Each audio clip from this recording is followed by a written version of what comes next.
Good morning. This is the New York City Board of Standards and Appeals Public Review Session for August 21st, 2017.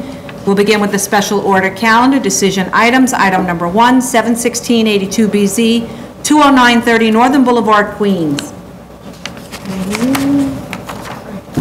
Okay, I think they did everything that we requested, so there's nothing left on this. Marjorie, could you put your mic on, please? Oh, it's on. Oh, was that? Okay, so they've done everything that we requested, so I think we're ready to vote on this. Item number 2, 18285BZ, 20911 20th Street, Brooklyn. The plans were revised to show no parking sign, and the photo shows the front is now graffiti-free. I just want to make a note that for condition, they should maintain that front graffiti-free and painted, because they only painted the doors and not the rest of the building, but their condition should be to maintain the facade of the building. Item number 3, 1-95BZ, 117 7th Avenue South, Manhattan. Okay, we have, as was requested by Mr. Scaduto, an affidavit from the PCE's manager stating that the door swing has been corrected, and we had photos at the last hearing and new ones that were provided. So according to Mr. Scaduto, that was sufficient evidence of compliance. Item number 4, 2606BZ, 145 East Service Road, Staten Island. We have a fire alarm and sprinkler inspection reports from the maintenance contractors. Now that there's the fire department in attendance, though, we can make sure that that's adequate. In the past, Mr. Scaduto would accept proof of installation, inspection, and sign-off as in the absence of a fire department report. Item number 5, 15908BZ, 6870 Spring Street, Manhattan. Okay, I don't know if we've heard back yet from DEP about E. Okay, so we're still waiting on the E designation decision from them. Okay. Continued hearing items. Item number 6, 125580BZ, 3533 31st Street, Queens. Okay. Our last hearing on this actually was in March of last year, although we did read our comments and had a very brief discussion on this in May in spite of their request for an adjournment. I just in sort of researching, because I had to go back and sort of really review what this case was about, because it's been so long. I also looked up on ownership of the adjacent lot on the other side, because we learned on our own that there was ownership of the subject lot plus 8 and 9 until 2007, lot 12, which is a 100 by 100 foot lot with a 1-story commercial building on it, was also held in common ownership. So that was purchased in the 90s. So after the 1980 variance was granted. In April, the applicant submitted as of right drawings showing a 10,264 square foot, 12-unit, 3-story, no elevator residential development on all 3 lots that are held in common ownership. That's 8, 9, and 10, with cellar parking for 10 cars. The majority of that lot is 80 feet deep. A condition of the 1980 variance was that all renewal applications consider the viability of residential use on the site, and a financial analysis was finally submitted to consider this. That's what we've been waiting for apparently for a year. That financial analysis, and I won't go into a lot of detail because that's Commissioner Otley Brown's department, but the analysis looks at the entirety of the combined lots 8, 9, and 10 for the residential as of right, providing parking in a 10-foot deep cellar that obviously unnecessarily increases the cost of construction. Parking could be located in the rear yard with stackers if necessary. To determine site value, the analysis states that there is 10,333 square feet of existing floor area, which there isn't because there's 2 vacant lots adjacent. but it does go on to analyze the existing building's depreciated value, which is, the building is only 5,250 square feet on Lot 10. The other building formerly on Lot 9 was demolished in 2000. So just a couple of my questions. I'm not understanding how the full value of the 8,567 square foot lot with lots 8 and 9 left vacant is included in the proposed when no beneficial use is assigned to lots 8 and 9. Also, just a couple of notes that I didn't understand why adjustments weren't made for comparable lot sizes that are less than half the size of the subject. I didn't find that the lot sizes really were comparable to the subject site, and the discounts or increases seem to be haphazard. But what I see generally, because what's strange about this is what you have is that in 1996, that since 1996, 16 years after the variance was granted, and there were purchases of those adjacent lots, all of those lots, including Lot 12, which was eventually everything, there were foreclosure sales. And so that Lot 12 was sold off as a result of foreclosure. In 1996, you have a large, fairly standard-sized lot, and the comparison is being made between leaving it half vacant and half developed with a one-story warehouse building, or selling it or doing a joint venture with a housing developer to develop a viable R5 use. That's the thing that's I find quite strange about variance applications, where they're very specific to the property owner, that this owner is not a housing developer, but a housing developer might actually be delighted to own such a nice choice morsel in a good neighborhood. What might mitigate against this kind of a use is that the block front on 31st Street faces the elevated and is made up of a mix of 1 to 3 story, both commercial and residential buildings. So you do have that kind of use mix, but it doesn't mean that there was relatively new housing developed right on the same street. So it doesn't mean that housing is not a viable use there. That's the problem I'm having with this. Other comments?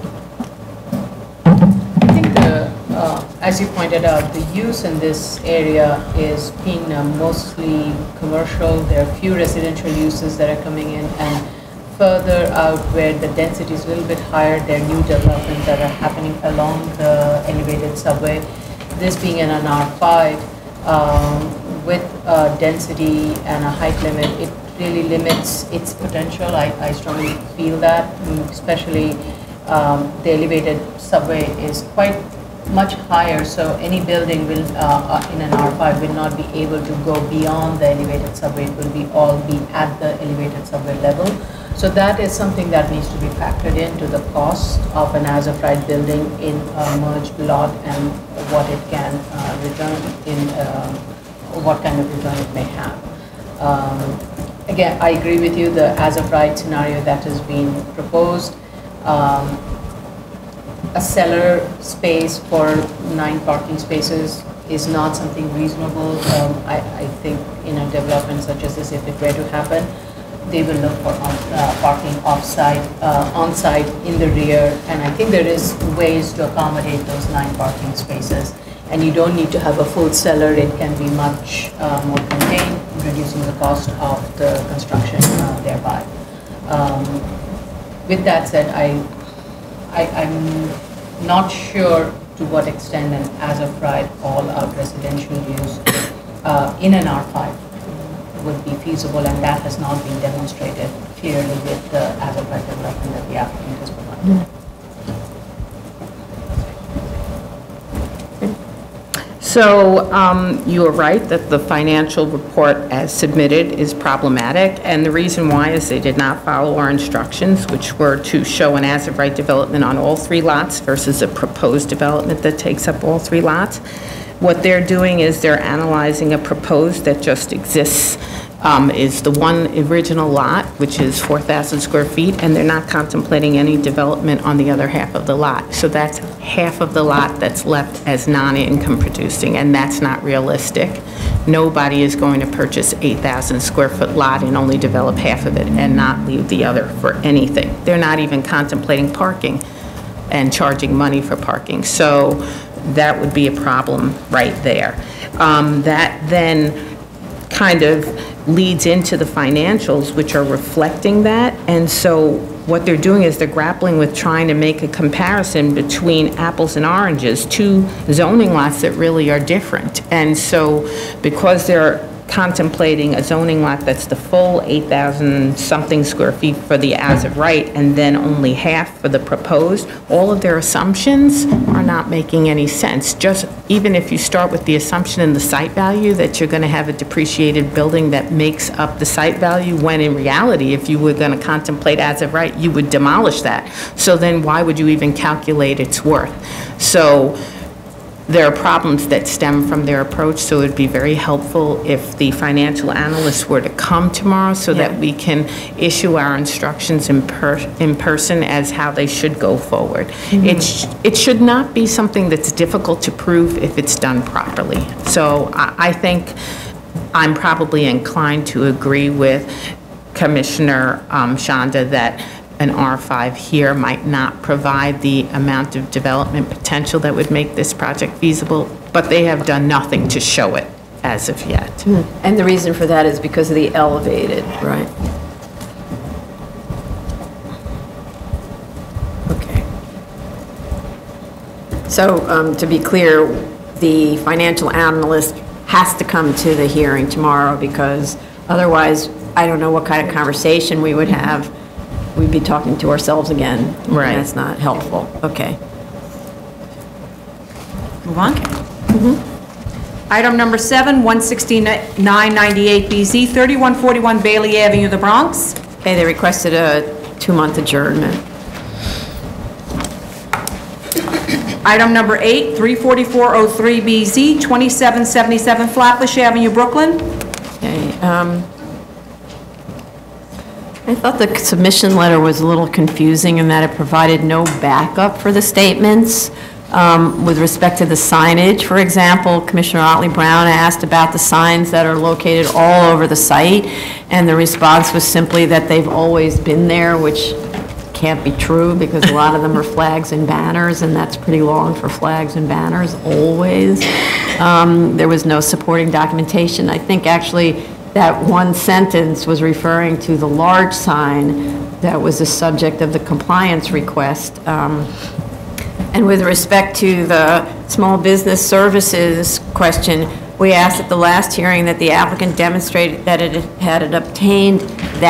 obtained sign-off for the rear yard and signs, which was a condition of the 2005 approval, and instead we have a statement in the letter that SBS has had no objection. That's not the same thing as a sign-off. Right, because I think if SBS hasn't been made aware of these issues, then they wouldn't even know to, to examine this situation. So is there a way that we could reach out to SBS ourselves and find out if they're okay with this? Yeah. Okay. Yeah, we often do that with DOB, so, okay. Item number 9, 187, I'm sorry, may I go on? Yeah. 18708BZ, 1247 38th Street, Brooklyn. Okay. Sorry, scrolling. Oh, here we go. Okay. The 2012 Department of Building approved plans were provided as requested. They show a 5-story, 70-foot high building with a 15-foot setback on the front, on the 5th floor, and 15-foot setbacks at the rear, beginning at the 2nd floor. Plans show also a high school study hall at the 5th floor and high school classes surrounding that. There are 2 light courts shown on the approved plans that are cut out of each side to light various rooms. So it doesn't look like the DOB file plans were revised at all to reflect what is currently framed out on the site, which includes elimination of the approved setbacks and one of the light courts. So the building is clearly being built without permits. We've actually contacted DOB to make an inspection and let them know that the building is being built not in conformance with the approved plans. The seller is now indicated as use group 9 catering establishment, which we discussed at the last hearing. And I see that a post-approval amendment was filed at DOB to amend the Schedule A to reflect that use. The rated capacity of the space is different in each calculation, ranging from 975 to 990 square feet, occupants. So I'd like to know which one is it. There are a lot of other calculations too that just has to do with how many exits you need and so on. That doesn't necessarily tell you what the actual capacity is. Parking needs to be provided consistent with the zoning resolution for a use group 9 catering establishment. Has DOB, and I'd like to know whether DOB signed off on the code requirements to combine a school use with a catering facility. One's commercial, the other one's a school, and probably the separation between those uses is different because it's two different occupancy groups and use groups. The lobby and bridge at the mezzanine level also need to be characterized as use group 9, since it's now clearly marked for use for bride and groom preparation. So that mezzanine, except where there's some mechanical, has nothing to do with the school at all, actually, not even accessory to it, because you don't have brides and grooms in schools, especially when it's a boys' school. Right, and their papers actually say that this is catering as an accessory use to the school, which is not true on any level. On any level, and yeah. Right, exactly. It's not accessory if it's use group 9. Yeah, so take that off. The HPD, and this is kind of serious, there's an HPD deed and land disposition agreement that explicitly limits the use of lot 109, that empty lot that's at the rear of the building, for 15 cars accessory to the community facility existing as of 2015. That obviously is not the intended use of that space, which is now shown as a drop-off area for school buses and ultimately clearly for parking for the catering when the buses are wherever are brought off site. So we'll need HPD to sign off on the proposed new uses. The use group 9 use is also parking category B1. So they need to provide the required parking at a permanent off-site location that complies with the zoning resolution's distance and ownership requirements. We are not granting any kind of waivers on this use. There's no deference for a use group 9 commercial catering establishment. Toilet and lavatory calculations were provided for the public assembly spaces, and that was a question I had before. Why is what's being provided so excessive relative to what's required, between 3 and 10 times what's required? And that goes to, again, taking up floor space that could be devoted to classrooms and other needs. I'm just observing and reviewing the plans. There's a trash room egressing directly into a fire stair. That can't be allowed. And if it is, I'd like to see DOB's sign off on that, because that's like that's a flammable use opening into a fire stair. And then also, why I don't understand why it's even in the location it is, because there's a service elevator for the kitchen, servicing the kitchens vertically, that stops on towards the outside of the building. That's where you would want the trash room, so that you can haul the trash in easily to that service elevator and up. I don't understand that elevator, because it services the kitchens and other rooms, but it stops at the top of the flight of stairs from the street. So you're bringing food in, and you have to bump it up the stairs, and when you're bringing trash out, you have to bump it down the stairs. I don't understand that at all. Also, how will students realistically get to the bike storage area where it requires you to walk through the trash room? So the bike storage area has to be in a place where it's convenient for students who are actually riding their bikes to school. And we've learned from other applications that there are a lot of kids who ride their bikes to school, and a lot of bikes.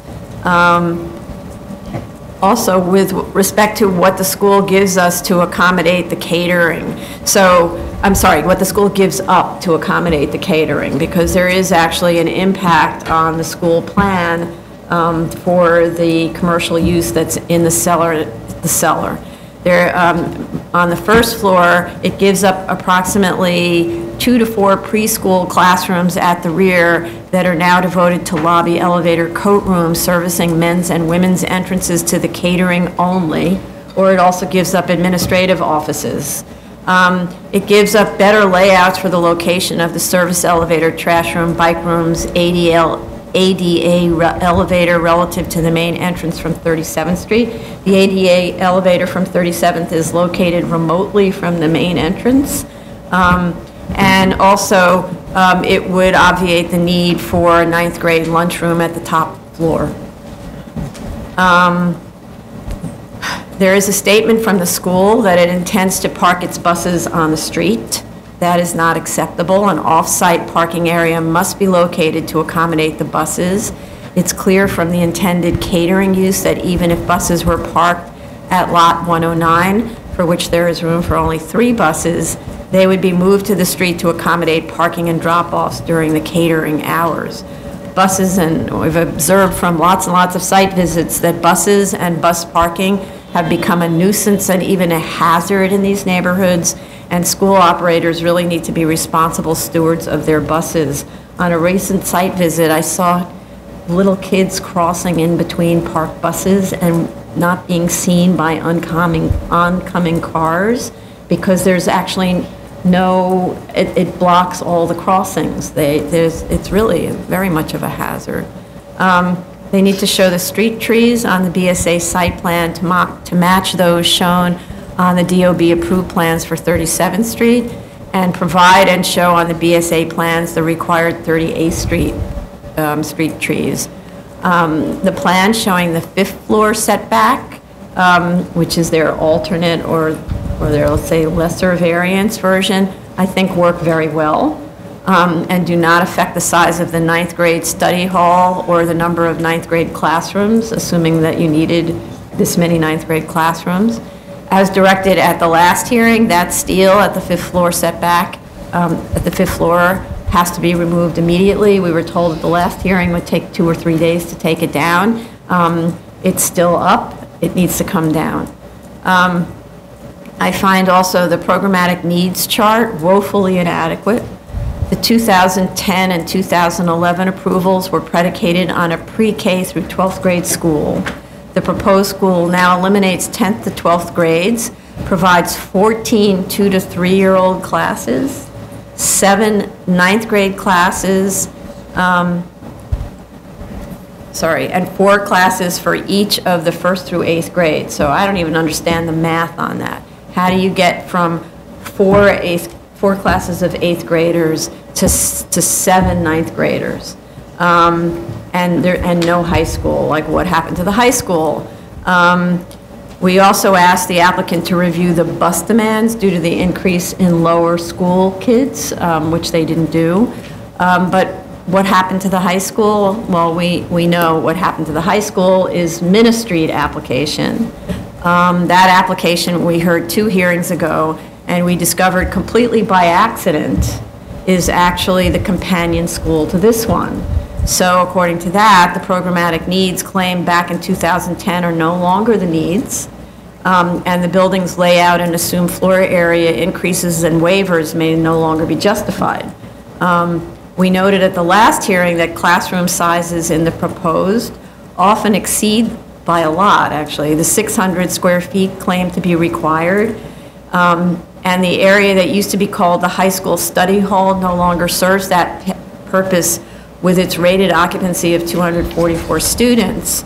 For instance, why can't the catering hall function as the 9th grade study room, lunchroom, all that stuff? In fact, I don't understand how the catering hall is functioning at all during the day, since there's a lunchroom in the cellar, subcellar. In the 2011 approval, for example, there was only one multipurpose space with approximately 12,000 square feet, and the proposed has two spaces, one with 12,000 and one with 9,000 square feet. So why would you need to almost double the amount of lunchroom area, or whatever it is? The floor plans in the previously approved set with less floor area and setbacks at the rear were very efficiently laid out and provided the same number of classrooms and resource rooms. So I just think they're kind of growing the building into the setbacks that weren't approved. Right, and that, in looking at this case, I actually was concerned that perhaps the catering at this site is what was driving the revisions and driving the need to fill in that light well and also fill in the front setback.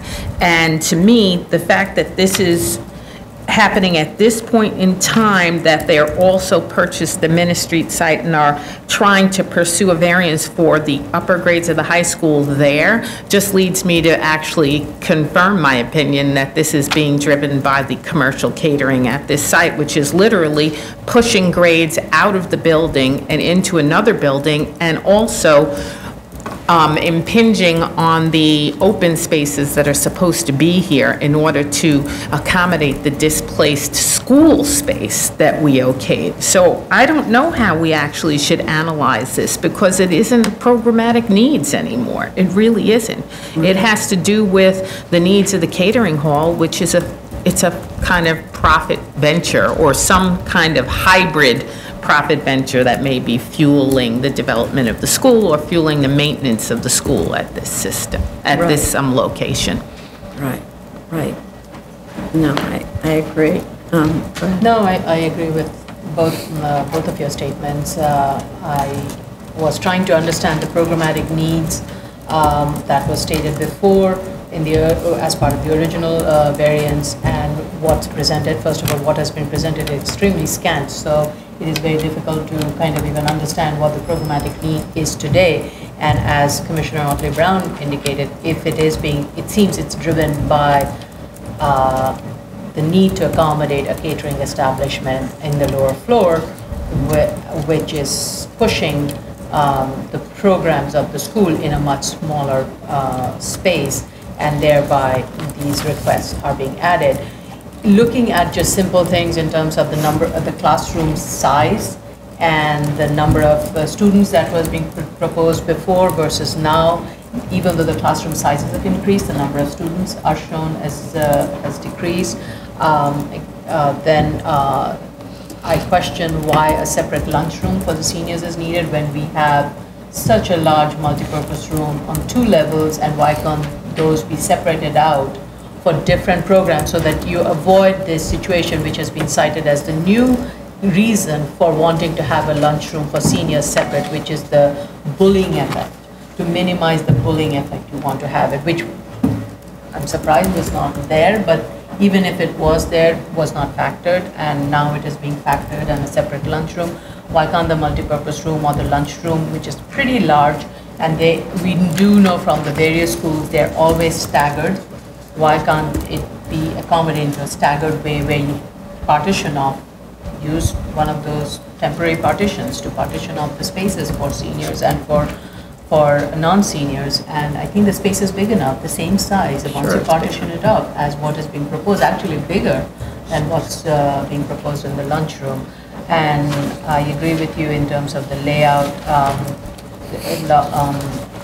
There are too many elevators, and the elevators are going different places but not serving the main purpose. So I think they need to look at it, regardless of whether we have the catering or not, in terms of where some of these programmatic spaces are and where some of these exits and entrances are. They need to be better coordinated. And the parking, it is an issue now that we have a catering establishment. This is a residential street, and especially with the Culverell being redeveloped as residential along that corridor, with new housing coming along that street, 37th, I'm sorry, becomes a much more residential street than it was before it came. It was before the port. So the parking demand on that street is going to be much higher, so catering establishment cannot rely on on-street anymore. It has to, anyway, as per zoning, look for an off-site parking provision if it were to provide a catering establishment at this location. Right. And we actually learned from the McDonald Avenue case that the required amount of parking is actually really inadequate in terms of demand. So even by complying with the zoning, it's going to force lots and lots of parking onto the street.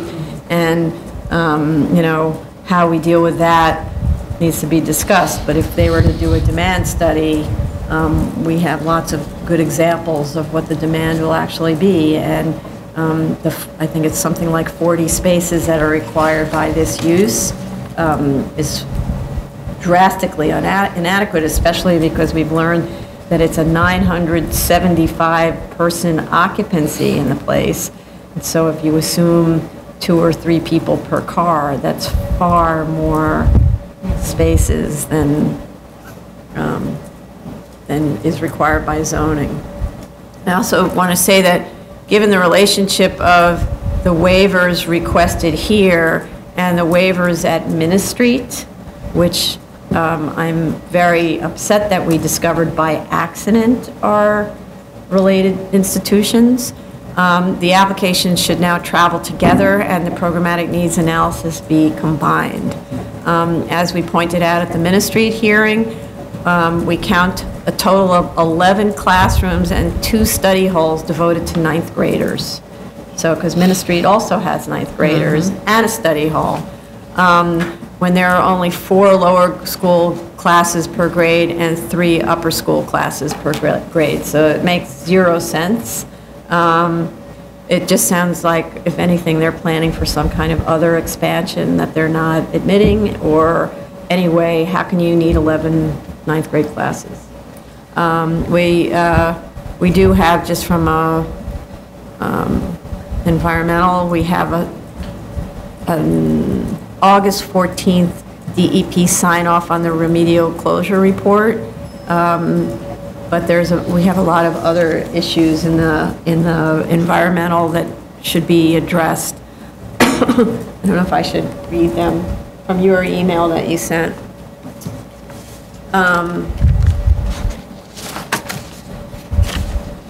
I guess we can talk about that with the applicant on the environmental stuff separately. No? So the hazmat, so it says, yeah, maybe you want to just talk about where we are with the environmental issues. You mentioned transportation, air quality, noise, and hazmat. Okay. The applicant submitted a tech memo that addressed all those issues. Okay. Okay, so I think the issue was that the tech memo treats the catering establishment as an as-of-right use, so that there's no analysis required, but meanwhile, you know, it's got a heavy impact, we know, in terms of neighborhood character, right? I'm actually curious, I'm sorry to... Yeah, no, go ahead. If it is considered an as-of-right use, that is assuming it is going to meet all the underlying requirements of the zoning. So a catering has certain amount of parking requirements. So that is factored into the tech memo analysis in making that determination.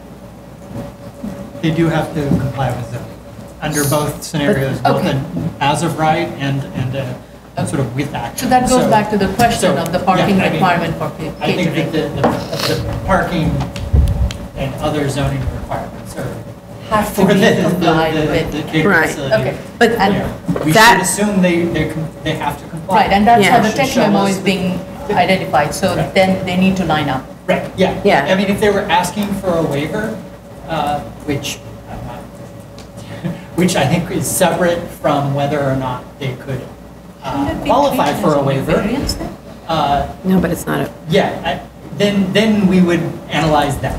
right. If they were saying, we're asking you to waive our parking, then we would say, well, what's the difference? And we would analyze that. But the tech memo looks at the actual project, and the project didn't show parking, so I don't really get that. There was no parking shown in this project for the catering. So how does the tech memo assume compliance? Like, where's the parking? Oh, I thought it was 38 spots of valet. That wasn't for the catering?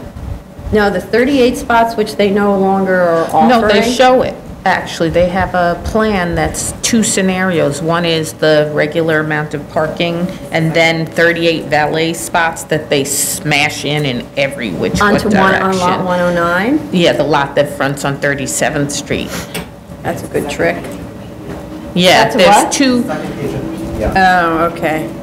All right, so, Yeah, it's on, it's Okay, it's I in the didn't latest see it, but submission. okay. It's separated by itself as its own submission I didn't of see the 2 that. parking scenarios. okay. Okay, It I doesn't didn't look see it. very workable, but No, yes, they I smash can't all even imagine. 38 because they're going perpendicular and parallel, like But this, this, like that. I don't know how you put cars in like that. Assuming it's but- still, assuming it works, the question still is that the catering establishment is happening when there is school also happening, right? I Because thought that- it said in the Well, evenings. No, but it's in the evenings. We know, Yeah. we know from experience that basically it starts doing its thing at 4:30, right? Whether, how many people arrive at 4:30 is a different question, but there is definitely an overlap of uses because you have, cooks have to be working all day for an event. And so, you know, there's definitely some level of population related to the catering at the school simultaneous with the students, right? So that needs to be factored in too. But then when people arrive, they arrive, say, at 5:30 or 6, right? And you would think for weddings, they would arrive much earlier because there's preparation and so on before. So we need to then understand the school hours, because there are after-school programs, and Yes. the buses do leave after hours, and the high school also stays typically, in many of the cases that we have. Very late. Very late, till 7 or 8 o'clock, so we did need to get a better understanding of Right. of the 2 separate programs and the hours of operation. But that's one reason why I don't think it's viable to use Lot 109 for the catering or the buses, because the catering will be used, I mean, the Lot 109 will be used for the catering, and, oh, that's it, I didn't go to page 2, I see, Yeah. okay. Yeah, So Lot 109 will be definitely used for the catering, so the buses won't be there. And so they're going to move them onto the street, which is not okay. So they need to own a parking lot. They need to be responsible. Okay. Okay, I think that's, I can't, say again? I wish some of our other parking application had seen this optimal use of. Yeah, how you can get them all in, there's not 1 inch to move. You have to pull all the cars out onto the street to get that car in the back. You can't even hit the angles. Yeah. Usually I'm very, you know, like laid back about parking lineups, but there's no way you can hit those 90-degree turns to get into those spots over here. Yeah, because there's no curb cut there. Oh, This is the curve. so- Yeah, okay. It means driving right onto the curb. All right. Okay. Appeals calendar, continued hearing items, item number 10, I'm gonna switch. Item number 10, 10815A through 11015A, this is Glebe Avenue, the Bronx. Adjourn. They've asked for an adjournment, 4 Yeah. weeks to submit. Item number 11, 26415A through 26815A, Herbert Street and Holton Avenue, Staten Island. There. They are withdrawing. They're withdrawing because they realize that there's actually a statute that lets them do this as of right. What do you And know? for Holton Avenue, they can't appease the fire department, so they're walking away from that one. Item number 12, 2016-2A, 74 Buttonwood Road. This is the Cabana. They've asked for a 4-week adjournment, a 4-week submission adjournment. After the summer? Until the end of the summer.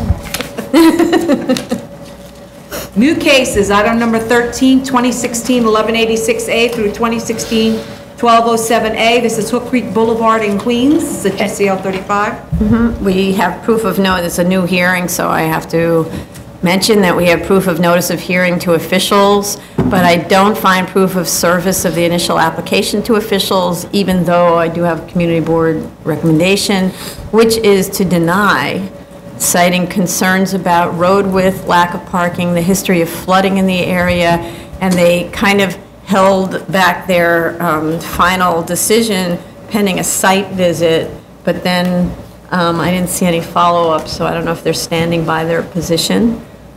So we should reach out and find out.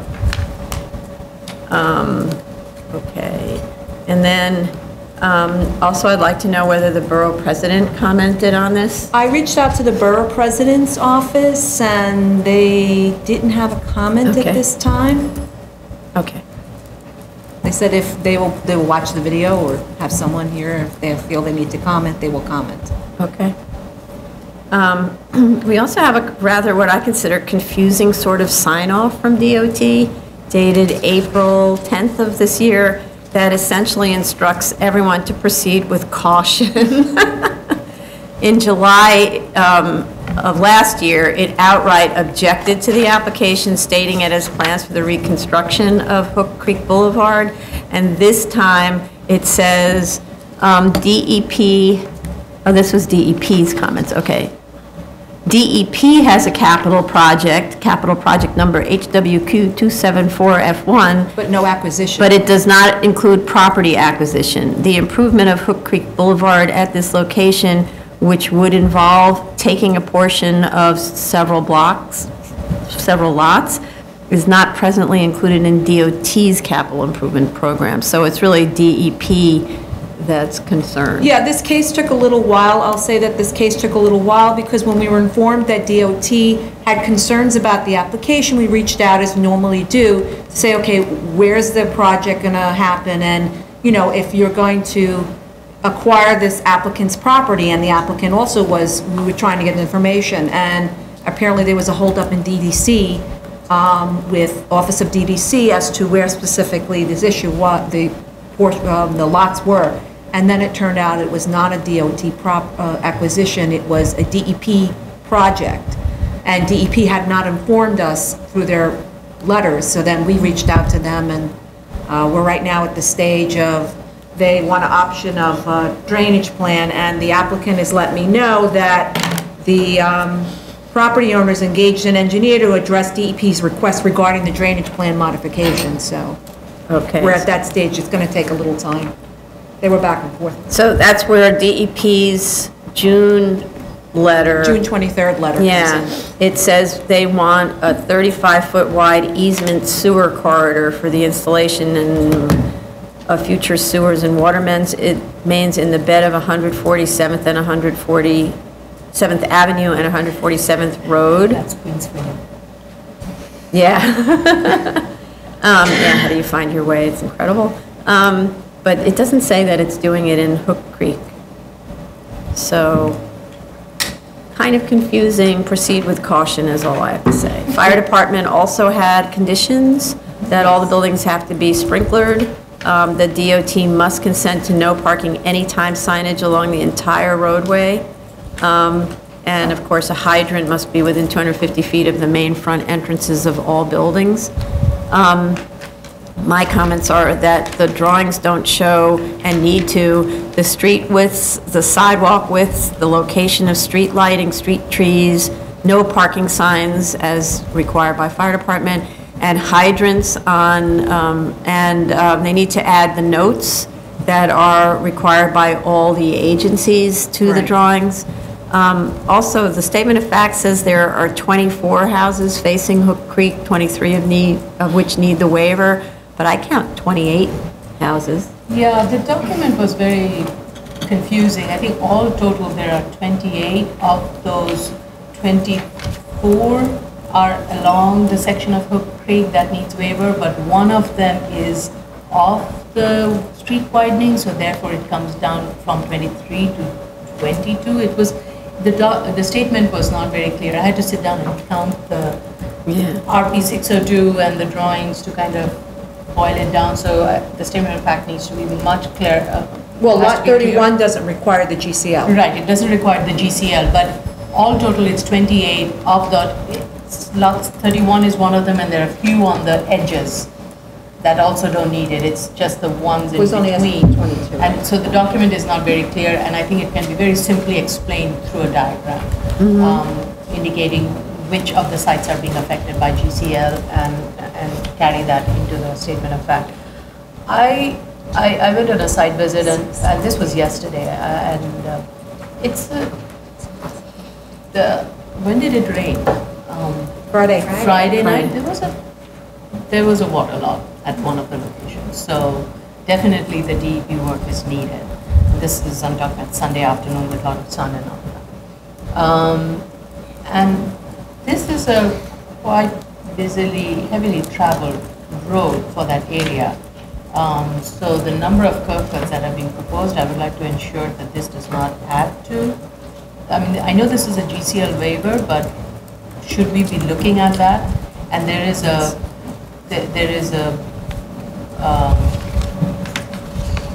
MUs that's right next to it, which is basically a lot of 18-wheelers that are navigating through this road. So Really?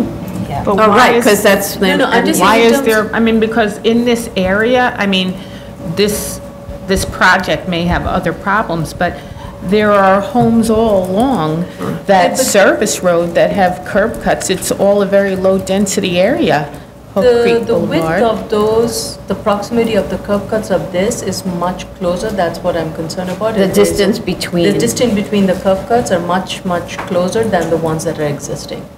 Those are wider lots, and the curb cuts between each one of these properties are much more set apart.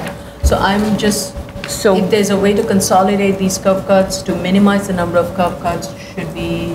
How do you do that where everybody has a Yeah, parking but you pad? have, these are all homes. these Yeah. individual Yeah, homes. with parking in front of the home. You know, so, yeah, so this is the kind of thing where, this is really a DOT kind of question, and then the drainage, as you point out, is a DEP question, and they really need to look more carefully at those issues, rather than just simply responding to, does it fit within their capital plan, which is the only question they respond to most of the time when we reach out.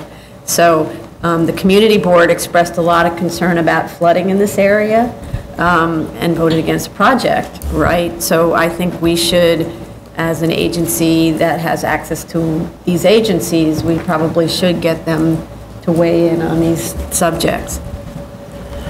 So I had a question regarding the DEP letter. Is this going to require that they remove about 4 homes from their project to put those easements in the bed of those 147th Avenue, 147th Drive or Road?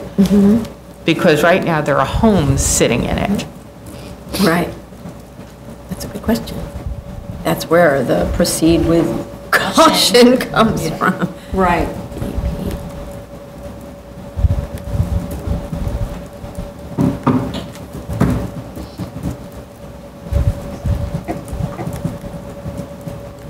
Okay. All right. Go. So Tony, that's a note that we need to reach out to DEP and DOT to respond to those very specific questions about drainage, about building in the bed of 47th Road and Avenue, and to DOT, right, about the curb cut. For the what? Oh.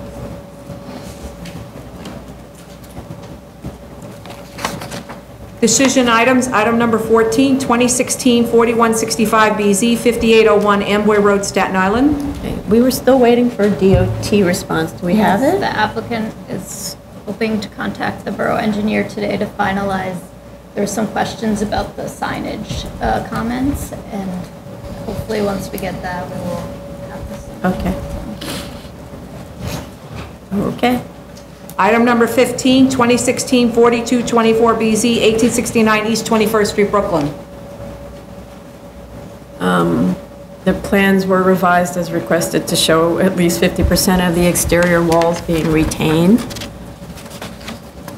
So that was all that what they were supposed to do. Continued hearing items, item number 16, 2016-4208BZ, 142 West 19th Street, Manhattan. Oops. Sorry, wrong order. Yeah, the order. I know they changed it, but I didn't. Oh, well, I'm sorry, what? West 19th. Okay. Okay.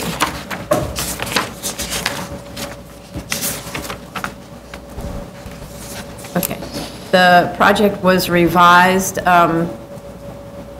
in response to board comments to set back the 8th floor and arguably compensate for the loss of floor area with a 22-foot rear yard, since the shallow depth of the site could justify an 8-foot rear yard reduction. We have a letter from the applicant raising the subject of the cellar unit's compliance with Section 34 of the multiple dwelling law. We raised the question of the cellar unit's viability at the last hearing and asked the architect to obtain DOB approval for it because cellars can rarely be occupied under the multiple dwelling law. DOB did not approve that request, and in kind of short response to the applicant's query about whether they should apply for an MDL waiver, MDL waivers for courts and cellars and so on are normally looked at in the context of existing buildings where there's some real hardship that prevents the building from complying with the multiple dwelling law. In this case, I don't understand why you give a pass to a brand-new building. I think there are really good reasons that we've seen in a recent case why people shouldn't live in cellars. And so there are other uses for cellars like recreation rooms. That's the classic way that you use a cellar in a duplex. With respect to the plans, I'm still really confused by the staircases. We had a lot of conversation about the design the last time because the drawings clearly weren't like ready for submission when we got them. The first floor unit has an interior stair to the cellar. Near the front door of the building is a stair going to the cellar mechanical trash area. Near the middle of the building is the main stair going up and also to the cellar. Why two public stairs to the tiny cellar? In addition, the indication for the public stair run is incorrect. It requires magic, actually, to get to the stairs going down, but only after you enter the apartment, and it's supposed to be the public stairs, so need to fix that. Also, why doesn't the elevator stop in the cellar? We asked that question the last time, where the trash room and heavy mechanical equipment are. That's when you really need an elevator. With respect to the plot plan, they should verify that the extension that's shown beyond the sidewalk line is the cornice and not the face of the building. It's shown as, also, what's the reason for not providing a street tree? And I think actually the floor area calculations are incorrect. The mechanical, elevator, and stair bulkheads at the roof are not floor area, but that little storage area next to the stairs at the roof is floor area. And on the statement of facts, the 8th floor is indicated as being set back 17 foot 6 inches. That's not correct. It's set back 10 feet on one portion and 15 feet 6 inches from the street line. The larger number is measured from the cornice that projects 2 feet over the street line, and I don't think a cornice is permitted to project 2 feet over a street line. I think the maximum is 18 inches. So you need to check zoning and building code on that because they both rule in that regard. The zoning resolution requires of non-sliver buildings a 15-foot setback between minimum base height of 65 feet and maximum base height of 95 feet. So I'm not sure why this is a 10-foot setback when the zoning would expect a 15-foot setback in a non-sliver building. And I say this in part because I'm still struggling with the need for both a rear yard and a sliver waiver. I'm thinking that that both the rear yard and the sliver is more than a de minimis, and that going back, that more than a de minimis height waiver, like going up the extra 2 feet or 3 feet to make 10 feet floor to floor, seems actually unnecessary in this context. And as was, I thought, very helpfully pointed out by opposition, The new proposal actually increases the floor area over the last proposal from 13,680 zoning square feet to 14,877 zoning square feet, which is an increase of 1,200 square feet, or the equivalent of a very nice sized apartment. So if the prior proposed project was feasible, why would this one need more floor area? Therefore, I don't see the reason for that 8th floor unit at all. A new boring log for the center portion of the site was provided, showing, just demonstrating the bedrock at 11 feet below the surface. That comports with statements that were made at the last hearing that shows that the bedrock is 6 feet below the existing cellar slab. The existing slab was 6.5 feet below grade and extends 12 feet short of the rear property line. So most of the excavation that would need to be done for this site was already done. So there's room to dig the cellar comfortably to accomplish reasonable head clearance without drilling. We don't know how deep the foundations went. So in any event, I think hitting bedrock in New York City is certainly not a unique condition, and to the extent the costs are increased for the 10-foot cellar, those could be eliminated with a shallow or a partial cellar or a split-level cellar for the mechanical systems, so you get shallower at the mechanical level and you step up to them. I don't see how the applicant can complain that the project is infeasible because of the cost to create a cellar. We've talked about this before. The cost estimates for foundation excavation look at the delta between this site and a so-called typical site, but not at the difference between an 8 feet or a partial cellar and the proposed 10-foot cellar.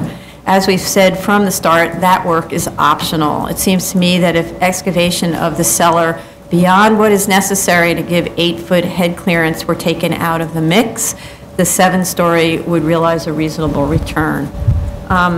Opposition provided a cost analysis by another appraiser and found flaws in the applicant's submission that need to be addressed.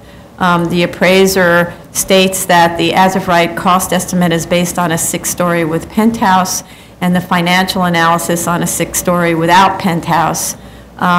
That's borne out by the two charts. When you compare them, there is a difference. I think the applicant, though, and Commissioner Montanez actually at the last hearing pointed out a discrepancy in floor area between the as-of-right and the proposed. However, the applicant did respond to the opposition's comments and provided a copy of the penthouse referred to that shows only a small area devoted to apartment use, although the entire private stair and storage area to the roof could count towards the sellable 6th floor penthouse unit. And much of that construction on the roof, I think, is unnecessary as it creates all of these corridors, interior corridors to get to the roof. So it's like this whole construction on the roof of that as-of-right penthouse that you just wouldn't build because it doesn't give you anything. It's an interior corridor connecting one stair to the other. I just didn't really see the point of that. Right, we've had cases where they've had roof access for a general roof terrace, and they've literally had only the minimal amount of the space of the stair landing actually enclosed, and that was all you got. And the same thing for the elevator landing.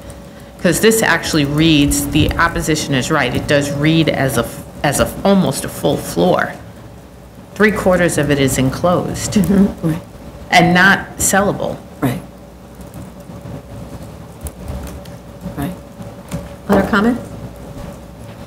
That was probably my largest comment, because the other comments that you are addressing in terms of the cellar and the 8th floor are going to necessitate a restructuring of this project, most definitely, which means a new financial, because if they're not going to be able to have any habitable space in the cellar, then that whole idea of the duplex cellar unit, well, that has to be scrapped, basically, and it has to be a simplex unit, perhaps with a little rec room, and that's a totally different scenario. And as well, if they have to pursue a minimal variance application that does not contemplate the duplex unit on the roof, then that's also going to have to be restructured. Instead of being a 4-bedroom, it's going to have to be like a 2-bedroom, 2-bath unit with living room and dining room on that one simplex. So that's really going to lead to a new financial analysis.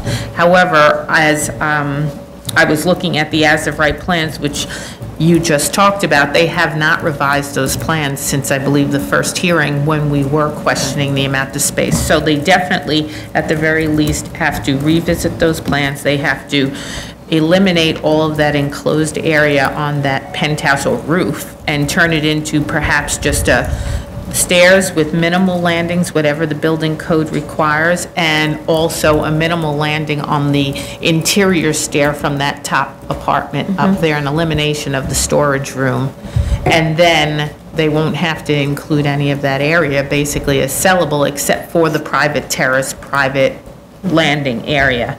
And so that will then lead to revisions of the financial that would be more in line with what we were looking at for the as of right, that it is 6 floors. Right, okay. And then the rest of the comments will be pending the revision of the project. Right, okay.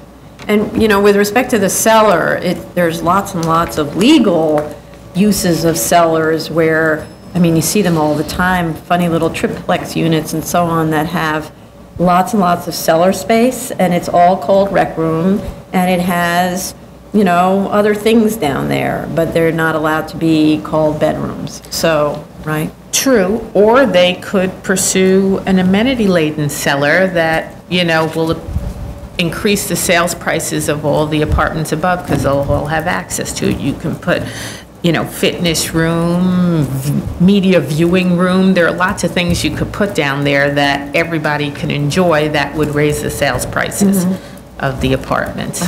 So that's another option they could go. Right, okay. Or access to the backyard from the cellar for the, Right. everybody, yeah. Okay. Did you have any other comments? Item number 17, 30214 BC, 4504 Francis Lewis Boulevard, Queens. Oops, sorry. Okay.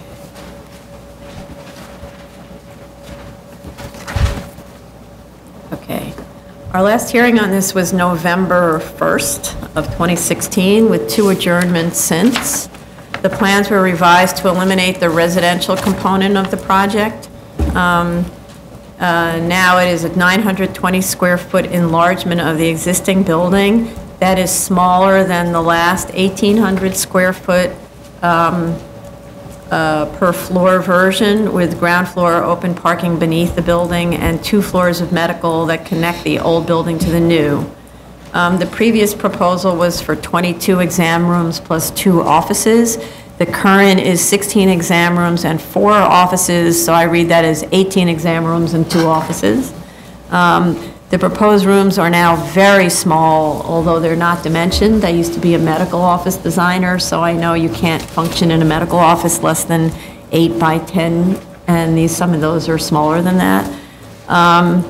We have a November 3rd, 2016 letter from Community Board 11 Zoning Committee based on a meeting in October they had with the applicant. These were the concerns and conditions that the applicant needs to address in this hearing. It says there should be, let's see, there should be as much buffering in the way of shrubs and fences as possible. The building needs to be ADA compliant throughout, including all interior rooms. There was still a concern with entrances and exits for the facility from 45th Avenue because of its narrow width. Members prefer that the entrance and exit be on Francis Lewis.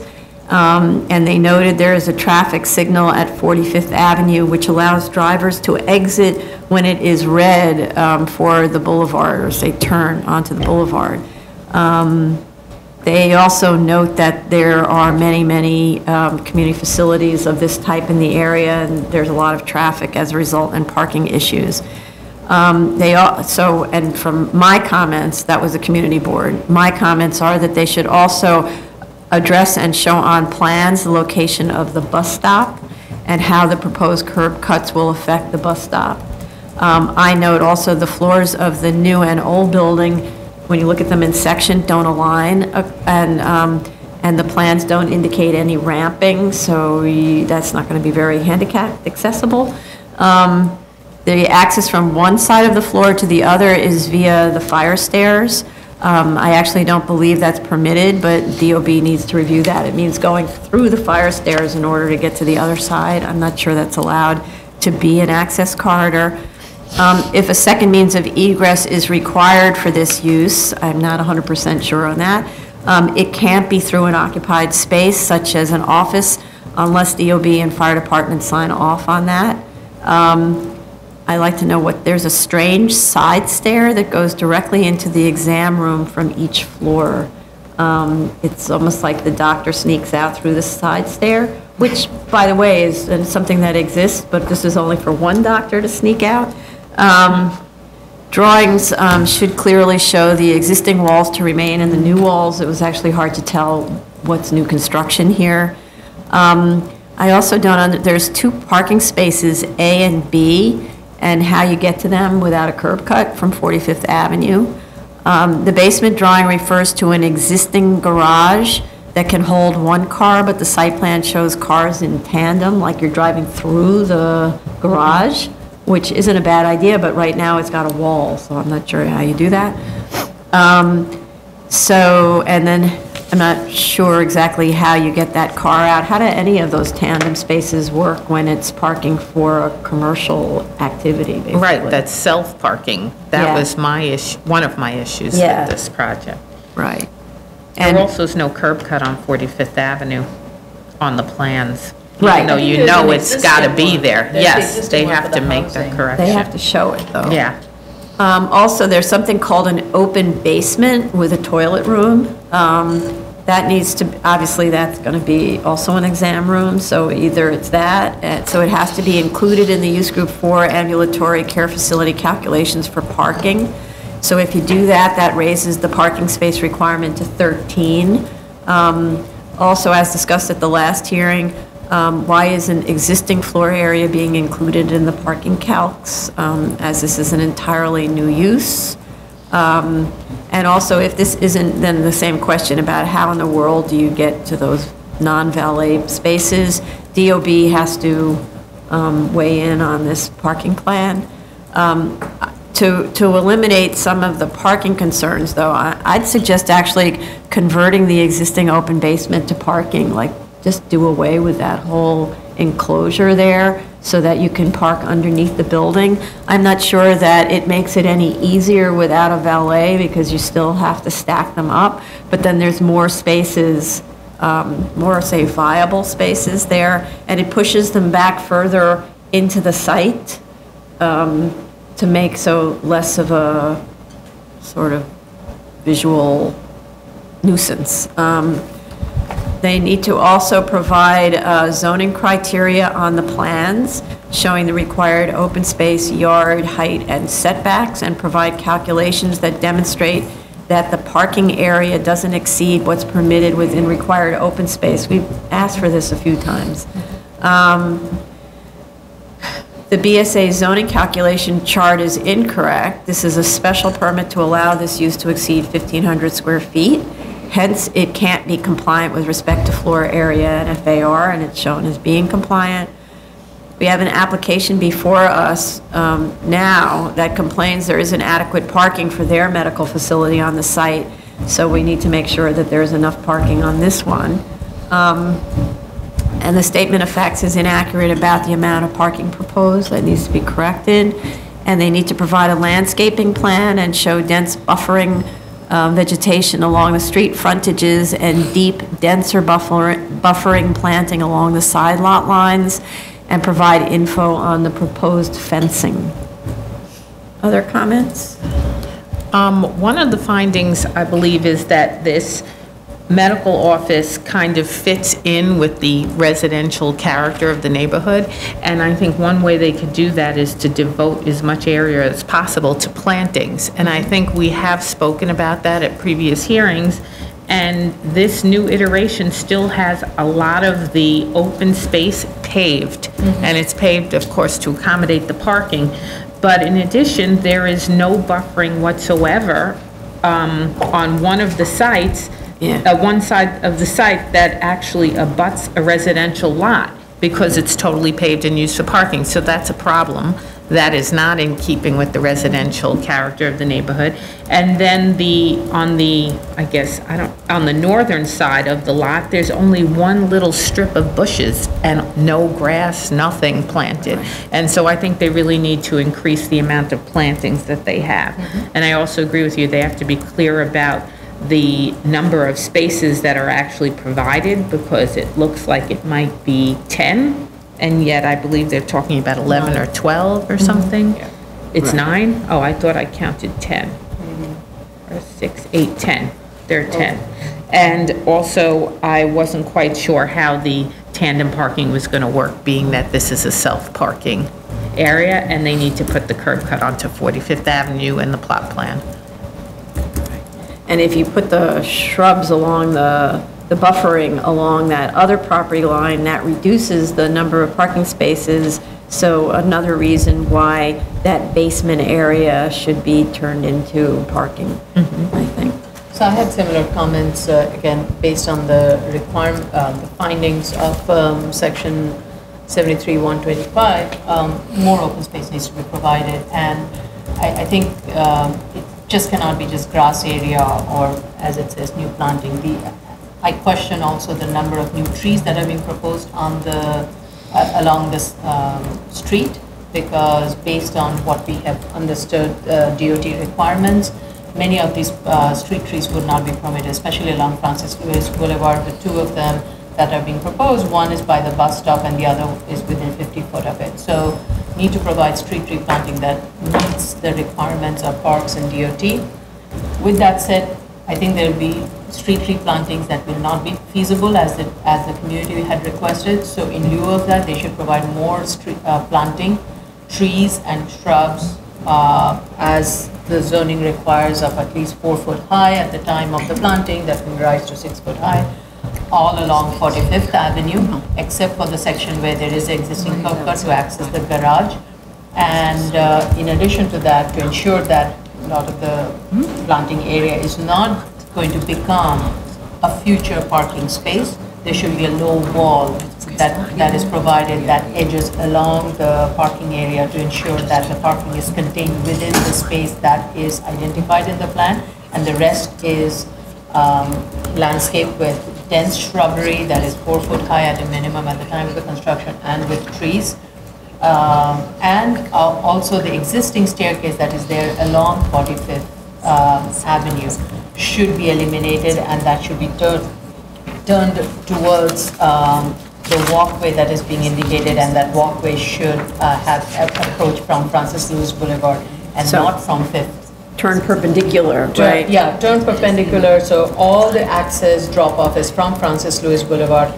So this way you eliminate the possibility of vehicles being dropped off at patients being dropped off at 45th Avenue, and that causes backup. So you try all the drop-offs, and the walkway entrance should be from Francis Lewis Boulevard, so that forces the drop-off to be closer to Francis Lewis Boulevard, and the staircase leading to the existing building should be turned around, and it should the approach should be from Francis Lewis walkway. That's an interesting idea. You know, one of the things that I was thinking about that is, so the only reason you might want to drop off on 45th is because there's an easy way into the facility there, and you can run out of your car at the traffic light, right? So if all of those easy way ins were eliminated, including, so there is the curb cut going into those 2 spaces, right? The way I understood it, those 2 spaces were going to be like ambulette or something like that. So if that was controlled by a fence, then you wouldn't then think you can go in somehow through those parking spaces and up, right? So that should, I think, should have a fence, and the ambulette drivers open the fence. Maybe it's an automatic fence or something like that. I don't know, just yet another way to But I think even prevent if you had the drop-off. ambulance and the drops off, it will force the walkway to be from, because anyway, the elevator entrance is at this location. It anyway requires some, whether it's an ambulance drop, it would require the patient to walk towards the walkway and enter to the Okay, so elevator. there'd be no So access from this 45th. access is only for those who can take the stairs. Right. And the idea is to eliminate that so that there isn't vehicles coming and dropping off closer to the residential entrance, and the staircase is right where the walkway is, thus eliminating that drop-off pickup. That's a along good 45th. idea. So move all the entrances to Towards Francis. Francis, yes. Okay, good, okay. Okay. Good. Item number 18, 17414BZ, 820 East 182nd Street, the Bronx. They requested an adjournment till October, and I want to make a note that this is the last adjournment, and failure to appear at the next hearing will end in dismissal for failure to prosecute. Will be the fourth adjournment since November of last year. Yeah, well, the gentleman who's, I think, handling this has been ill in the hospital, so. Okay, well- I did reach out to him, and he was. If there's extenuating circumstances, we can talk about it, but there's, no effort to reach Right, I out to us, expressed to him that he nothing. should at least maybe have someone here tomorrow, maybe sort Yeah. of give a, sort of, a little snippet of what's What's going on, what's right? doing. Yeah. Hopefully he has someone, if not, unfortunately, it's an. Because, don't forget, this is a reinstatement of a variance for a service station. So a lot of the times, these delays are intentional to avoid having to do anything. So, not knowing the details of the background, it looks similar to the ones where they just avoid coming here. Right. So that they don't have to deal with the subject, Item number 19, 31714BZ, 3780 Nostrand Avenue, Brooklyn. They provided renderings of the proposed corner parking signage. I thought that made sense, looks good. Not sure about whether there are trees in the way, but it looks good. They did provide details on the fencing and guardrail system that I think actually will be a big improvement. And again, I'm not a landscape architect, obviously, that's like a missing skill. But they insist, and I'm not necessarily disagreeing, that the living ivy won't work there, and mostly because there's no place to get a purchase for the soil. You see, meanwhile, the neighbor in the photographs, in two cases, has great ivy spilling over from their yard onto this. So it's kind of a shame that there isn't a way to work this out. We did reach out to the Department of Parks to see whether or not, we're going to reach out to Parks to see whether we can come up with a solution there. But anyway, so they suggested this synthetic ivy. I'm just curious what people think. I mean, I just think of, you hose it down, like, what do you do to keep it from looking like crap? I think as long as the fencing is opaque and it is durable, which was one of our biggest concerns, given the various activities that is happening along, asking for a fake one or something, Yeah. It requires repair maintenance. I think just the fence itself is Yeah, I adequate. agree. Hoping that the ivy from the residential side will kind of, over time, will cover this section and will beautify it, and we'll hope and pray for that. But I think it's unrealistic Yeah. for it to stay, and just creating additional maintenance. You mean the synthetic? Yeah, the synthetic one, Yeah. it's just creating an additional maintenance headache. I don't Well, think- in addition to which, have you ever looked at some of that stuff after it's been up for a couple of years? It's They pretty start fading down, sad. I don't It's know. quite sad I don't stuff. know. Any? I think the fencing and guardrails are fine. Okay. But I would have to say that given that this is essentially a legalization, because all of this work was done without permits, without our approval, the the improvements should be done now, so that at least we see it in place. I had a question. The two parking signs that are being proposed at the corner, is that in addition to the ones that are going to be in the mid-block also? That wasn't Right, clear they had, from the- okay. That wasn't Right. clear to me. I think both are needed. Yeah, that's,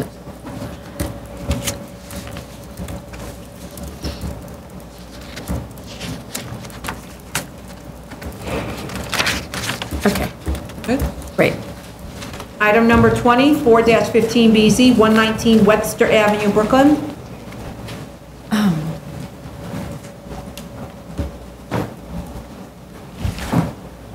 Okay, sorry. Sort of a theme today. This application was last heard nearly a year ago. The plans now show sprinklering and an ADA elevator located in the side yard. The applicant states that has been unsuccessful in obtaining DOB approval to allow egress, much better, thank you. DOB approval to allow egress through occupied classrooms and has to provide a corridor as the second means of egress, thereby reducing the width of the classrooms. If you look, just to put this in perspective, if you look at the CCD ones from DOB, that specific question about accessing through another room wasn't posed until June of this year, as the project had many objections prior to that point, so they never actually asked the question. So they were working through a lot of other issues first. I note that the 2014 Building Code, Section 1014.2, permits egress through intervening spaces in certain cases. Use of the 1968 Building Code is an option, not an obligation for pre-2008 buildings. So I'd like to know what other measures would need to be taken to bring this building into compliance with the 2014 code. And if it did, would the commissioner permit egress through a classroom since it is accessory to the other uses on the floor, which is the requirement under that intervening space egress? Unlike what's cited by the applicant, this is not a multi-tenancy building, so reference to multi-tenancy provisions are in opposite here. So multi-tenancy is like an office building where it's my office versus your office, that kind of thing. Or let's say my company versus your company. And we recently saw another. That was a 2014 Right, building new code. construction. Yes. And where it was allowing Right. through, so That's why. So it's a 2014 code where they're allowing it because it's accessory, one of those rooms is accessory, and also the building is being built pursuant to 2014 code. So this is a tenement building.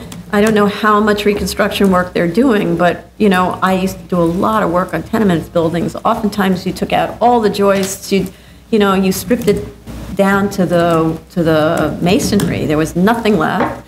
And so what is it that brings it into 2014 code? And it's not that, I'm not suggesting that they hire a code expert to figure out the difference. It's more like asking the commissioner, if we brought this building up to 2014 code, could we then egress through an intervening space? And then sitting with the commissioner and maybe getting a little summary, what would bring it into 2014 code? I mean, that could be something that's a little bit iterative. But meanwhile, I observed that a lot of the loss of space in these floors is due to the insistence on retaining the location of the existing staircase, which requires the circulation corridor to wrap around it. That stair, because of what the commissioner said, has to be completely rebuilt because it's not wide enough. So that means the stair opening has to be completely reframed. Once you reframe an opening, you're building a whole new stair opening. So what's the difference where you put it? So when I, just in plan, working on very, very basic drawing tools on these, on these PDFs that we have, when I simply slide a standard size staircase over towards Webster, I get a 420 square foot classroom on the opposite side near the exterior staircase. And when I rotate the stair to 90 degrees and place it perpendicular to the length of the building, I get a 540 square foot classroom. So that's just two options. There are lots of other places where you could put a stair. That arrangement of staircases is very similar to the one that we saw in Driggs. That's how they did it. They had one remote on one side and one sort of at another level on the other side. And so I don't buy really that a second exterior stair enclosure, which will run completely contrary to the character of the neighborhood, where all of the adjoining buildings have front yards on Webster. I don't buy that that's the only way to approach this project. In addition, this project is actually more spacious than the nursery school we approved on Driggs Avenue, and isn't even taking advantage of the cellar for classroom space, which Driggs did. The drawings also weren't responsive to our other comments. We asked, for example, for clarification about the age groups to be served and to show it on the plans, which classes, which grades, in which rooms. We also asked for landscaping to be shown in the front and side yards, and for street trees, and for a permanent solution to bus parking that absolutely cannot be on the street. We asked to see a permanent lease agreement arrangement for the off-site location that the applicant tells us is 709 Chester Street. And what was provided to us last September is not a lease and not permanent, that to last the life of the use. That's not acceptable. The Special Ocean Parkway District has a requirement for on-site drop-off and loading, which this site cannot accommodate. So in this district especially, because the zoning specifically expressed concern about this use, we can't permit buses to permanently park in the street. And I add that this is a tiny building on a tiny lot, and you can't expect it to do everything. So we've learned that in tiny schools like this, children eat their lunches in the classrooms, or the lunchrooms serve multiple functions. That's what this one has to do. Putting, by the way, they added the elevator into that side yard also, so it makes it ADA accessible, which is a requirement. So that's good. So that's a lot of waivers already in that yard. Anybody else on this? I had similar comments, and I would also like to get a better sense of the programmatic need, especially the use of the lunchroom, and why can't that be used during non-lunch hours for a lot of the other programs, spaces that are proposed that might be affected by the location of the staircases. I am concerned about the not just the front yard staircase, but also the staircase that has been proposed in the side yard, because they're the building that is right at the corner of the main street. That has residential buildings. That's a residential building, and it has legal windows. And so by having the staircase right up to that, it just impinges on the light and air of that building. But those are lot line windows. No, it's actually set back from its side yard, and that's not a very wide side yard. It's about probably 5 or so foot side yard that building has, but these are all windows that are legal windows. So these are. Well, if they're back, they're not lot line, so. No, they're not lot Yeah, line. yeah, But right. what I mean is that the distance as it is that it has from the side yard, it's just about 10 feet, and with this building encroaching into its side yard, it just minimizes that amount of light and air that this building Yeah. has. But I'm sorry, I So- misrepresented those. The staircase, though, doesn't go all the way to the lot line. It does provide it's true, it's quite small. It provides still a little bit of a yard between the edge of the stair Yes. and the property line of the Yes, neighbor. yes. It's not ideal. In the other example, of course, that was a school, obviously with a lot of money. That's a glass enclosed staircase, I think. Or at least, so that it feels lighter, whereas this is going to be a masonry stair. Oh, and I'd like to know what the materials are, because it can't be some nasty material that's added to this really charming neighborhood. And I agree with you with the bus parking. It's an extremely heavily traveled street with a lot of demand for on-street parking. So taking away that many parking spaces, it is a concern. that the committee board has raised, and we would consider it. No additional comments. No? And we want the architect. Yes, of right? course, Okay. always. Okay. Item number 21, 27315BZ, 110 4300 60th Street, Queens. Okay. At the last hearing, we asked the applicant to inquire at DOB whether Section 54-41 permits the reconstruction of this single-family home that was demolished in 2010. We received a DOB decision that interprets that section as imposing a 2-year time limit on the right to reconstruct. We've not been asked to review that interpretation, so this remains a variance request, and we didn't have any other comments from the last time, but there was opposition on this, so that was in part why we looked at that. Any other comments?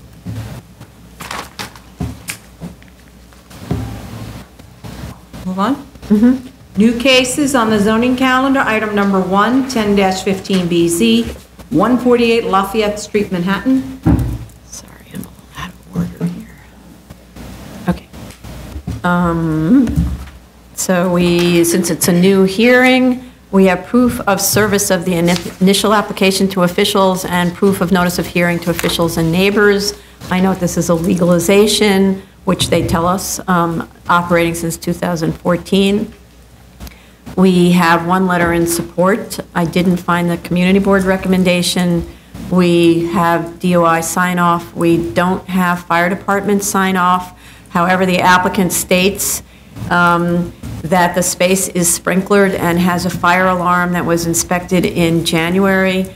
There's also an extremely elaborate report on the systems, including photos of it in place and copies of various inspection reports, including an inspection report from the fire department when it was initially installed, or when they also, so fire department normally would take a look at what was submitted and just give us the thumbs up if there's a thumbs up. But otherwise, this was maybe the most elaborate report on fire department compliance I've ever seen. It was like 40 pages. They also provided details on acoustical measures that were taken, which were quite detailed. And I just wanted to know how the ADA accessibility is actually. There's no elevator to the cellar at all, even through the public lobby. So I'm not sure how they handle that, since they seem to be giving classes in different things.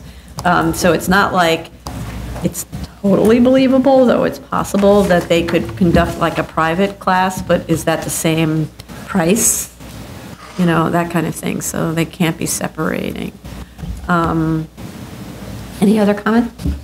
Oh, I had the same comment that you did about the accessibility into the cellar, and I think the plans don't say that the fire safety systems have been installed, but I think they say they will be installed, so Right. they have to say that they have Yeah, been, yeah, yeah. since they have been.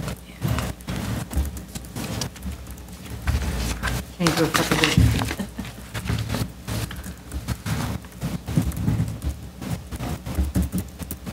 Right, it's just to change literally a word on the drawings. Okay. Is the sound attenuation notes are in the plans? Say again? Are the sound attenuation notes on the plans? They are? Yes. Okay, because I didn't, I'm sorry. Yeah, they provided lots and lots and lots of notes. Okay. Okay. Good. Item number 2, 15715BZ, 3925 Bedford Avenue, Brooklyn. And on this one, I didn't find either proof of service of the initial application or of notice of hearing, so that needs to happen fast, or we can't have a hearing on this tomorrow. We'll look in the file. We might be- Yeah, Community Board did submit their recommendation of approval with 38 in favor, 3 opposed. But the house at .86 FAR and 35 feet high, 2 stories plus an attic with 6 bedrooms, is already large compared to its 2-story, 26-foot high neighbors, and is most likely the result of illegal construction that was done pursuant to permits, though not in compliance with the permits, in 1995, that stated on the permit application that only 250 square feet were being added to the building in spite of the fact that a two-story enlargement at rear and second-floor enlargement at front was being done. So I'm trying to imagine how the Department of Buildings believed there was a 250 square foot enlargement there. I'm sorry to say that an architect who appears regularly before this board was the architect of record and apparently signed off on the work. The reason for the rear yard enlargement is a first-floor family room and a double-height master bedroom suite with no increase in bedroom count.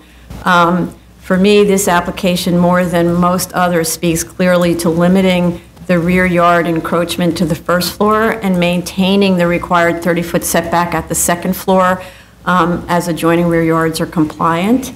In addition, the applicant requested almost 1.2 FAR, which is far more than what we normally allow. So setting back on the second floor to the 30-foot as required would bring it down to something in line with our normal, more normal grants.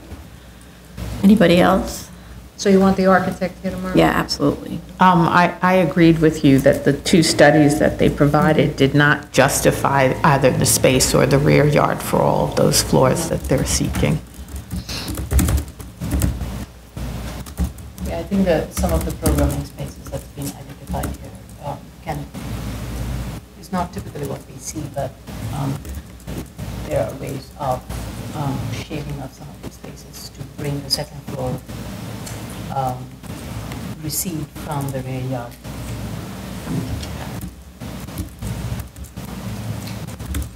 And also the double height second floor that has been proposed. I'm not sure whether it's needed, and that's also adding to the bulk of the building. So receding that in the rear would also reduce that bulk. Appearance of the bulk. Well, the building is already big, Yeah. right? So it's just eliminating the addition to the big on the second floor and just allowing a one-story on the first, which fits in, the neighbors have garages and all that stuff, right? And, you know, I do think this was illegal construction in 1995, so supposedly this is not the same owner, but, you know, I didn't like to see that.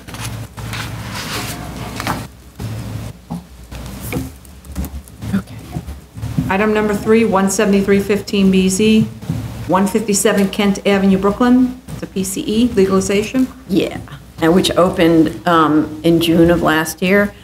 Interestingly, that all these PCEs that we're looking at applied really a long time ago in 2015, and then they didn't respond to notice of comments for like a year. So I don't know why they did that.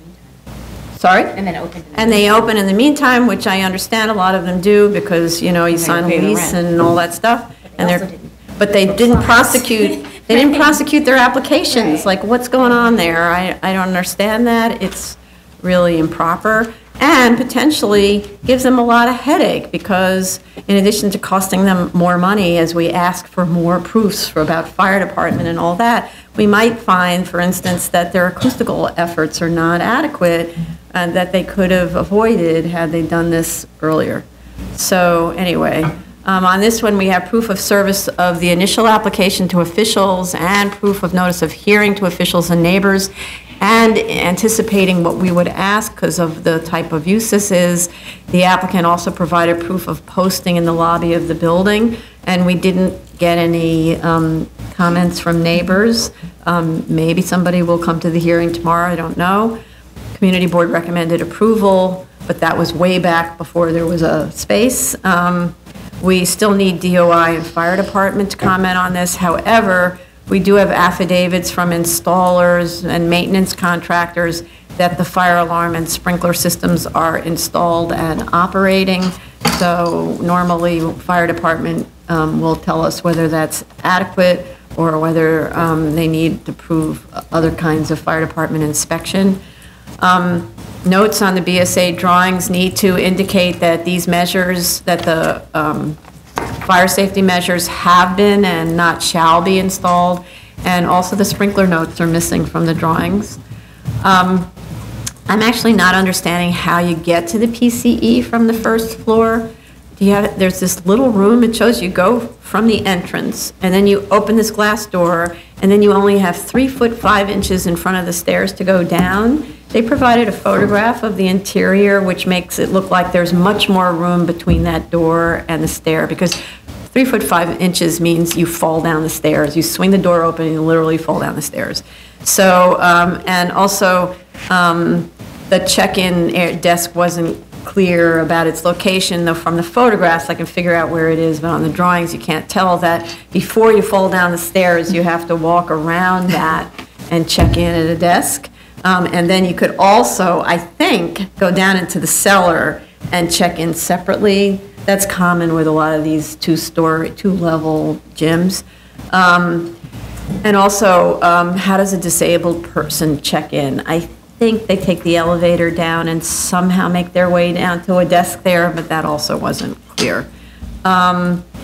They should indicate also where on the first floor part plan it is relative to the cellar, like just show a dashed line around the cellar area that indicates where that partial plan is taken from the first floor. You can sort of figure it out based on the stair and the elevator, but not really.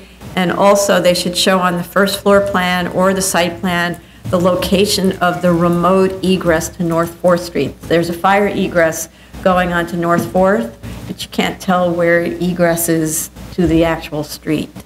Acoustical measures were shown on the plans, and a 2015 pre-construction acoustical report was provided. I think I'd like the architect to certify that the specified recommendations were installed. Many of those recommendations included sealing holes and installing doors, which is probably why there's that door after which you fall down the stairs. But the doors that were installed are glass. So I'm not sure if that's what the acoustical consultant had in mind. But I guess it means it's working if the neighbors aren't complaining. So, any other comments? Item number 4, 270-15BZ, 338 DeVoe Street, Brooklyn. Okay, we do have both proof of service of initial application to officials and notice of hearing. Community board recommended approval. We have 3 letters in support. We need proof, just as a threshold matter that this site is not held in common ownership with the neighbor, because part of the uniqueness analysis was that others are held in common ownership, but there was nothing to establish that this one hasn't been held prior to 1961 or since 1961. With respect to the as-of-right, the lot description shows the site is only 120 feet deep when it is actually 131 to 133 feet deep. However, the total lot area appears to be correct, so like the math is correct, but the description on the as-of-right drawing is incorrect. The as-of-right plan as office is built full to the lot and has a cellar, hence no windows for the offices except at the front, and an enormous amount of circulation space.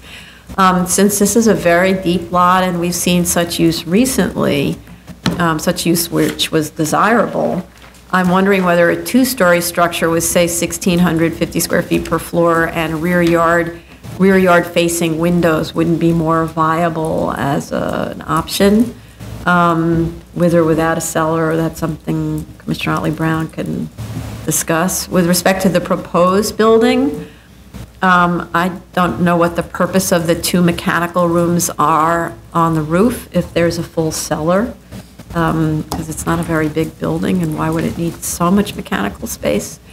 With respect to neighborhood character, the study was very thorough and very interesting in showing the slow creep of industrial uses overtaking older residential uses on the block, It's clear from the current conditions that there is a clean divide between residential and commercial use on this block, and this site falls within the residential area, so I don't really think there's a neighborhood character issue. But I note that the site falls within the North Brooklyn Industry and Innovation Plan study area that's now under consideration at city planning, and that shows, at least on that study, an intention to rezone the area to 2 FAR.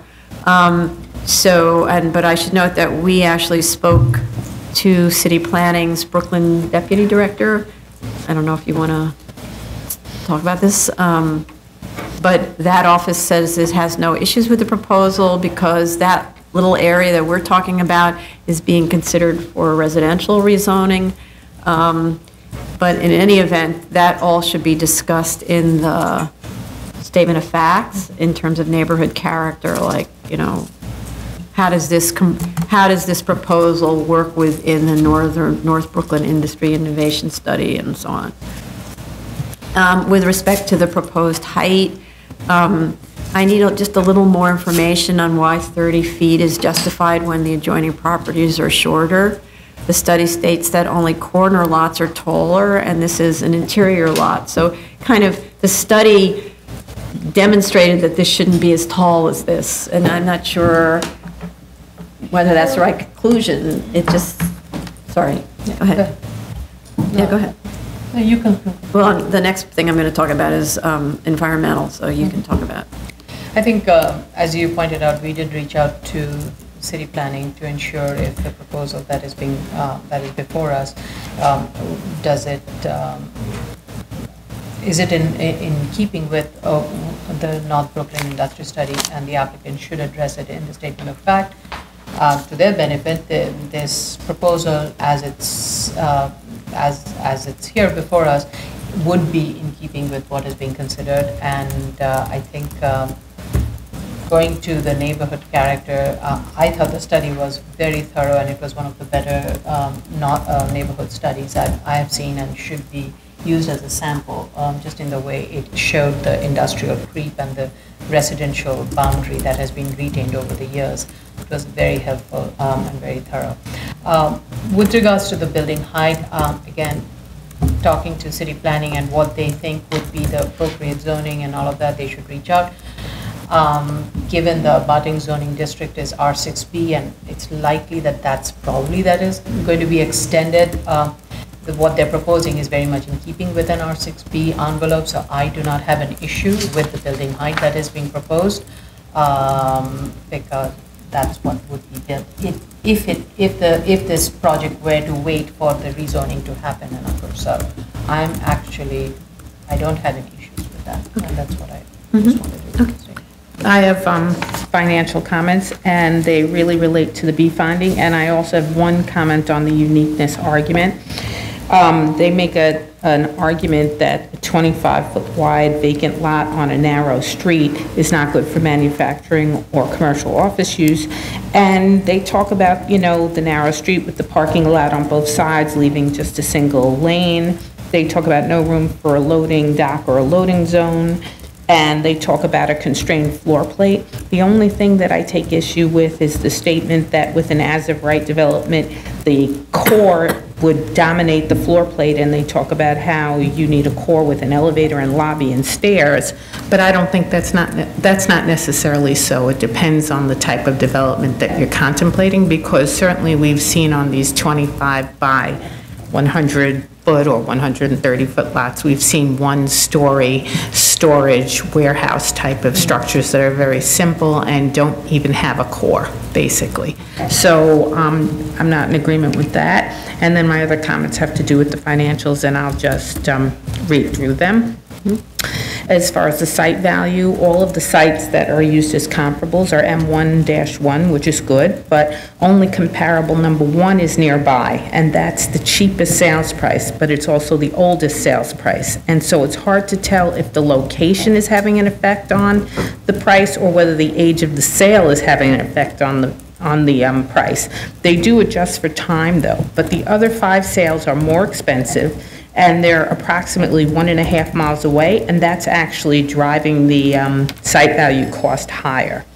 There are no adjustments for location for those other sales because they say the location is the same, but they really need to flesh this out with more detail. And this financial analyst actually, in all of the comparables that they provide to us, very rarely adjust for anything. And so that's usually what the types of comments that I have concerning this financial analyst is that in telling the story, you really have to adjust your comparables unless it's an identical property, literally located next door.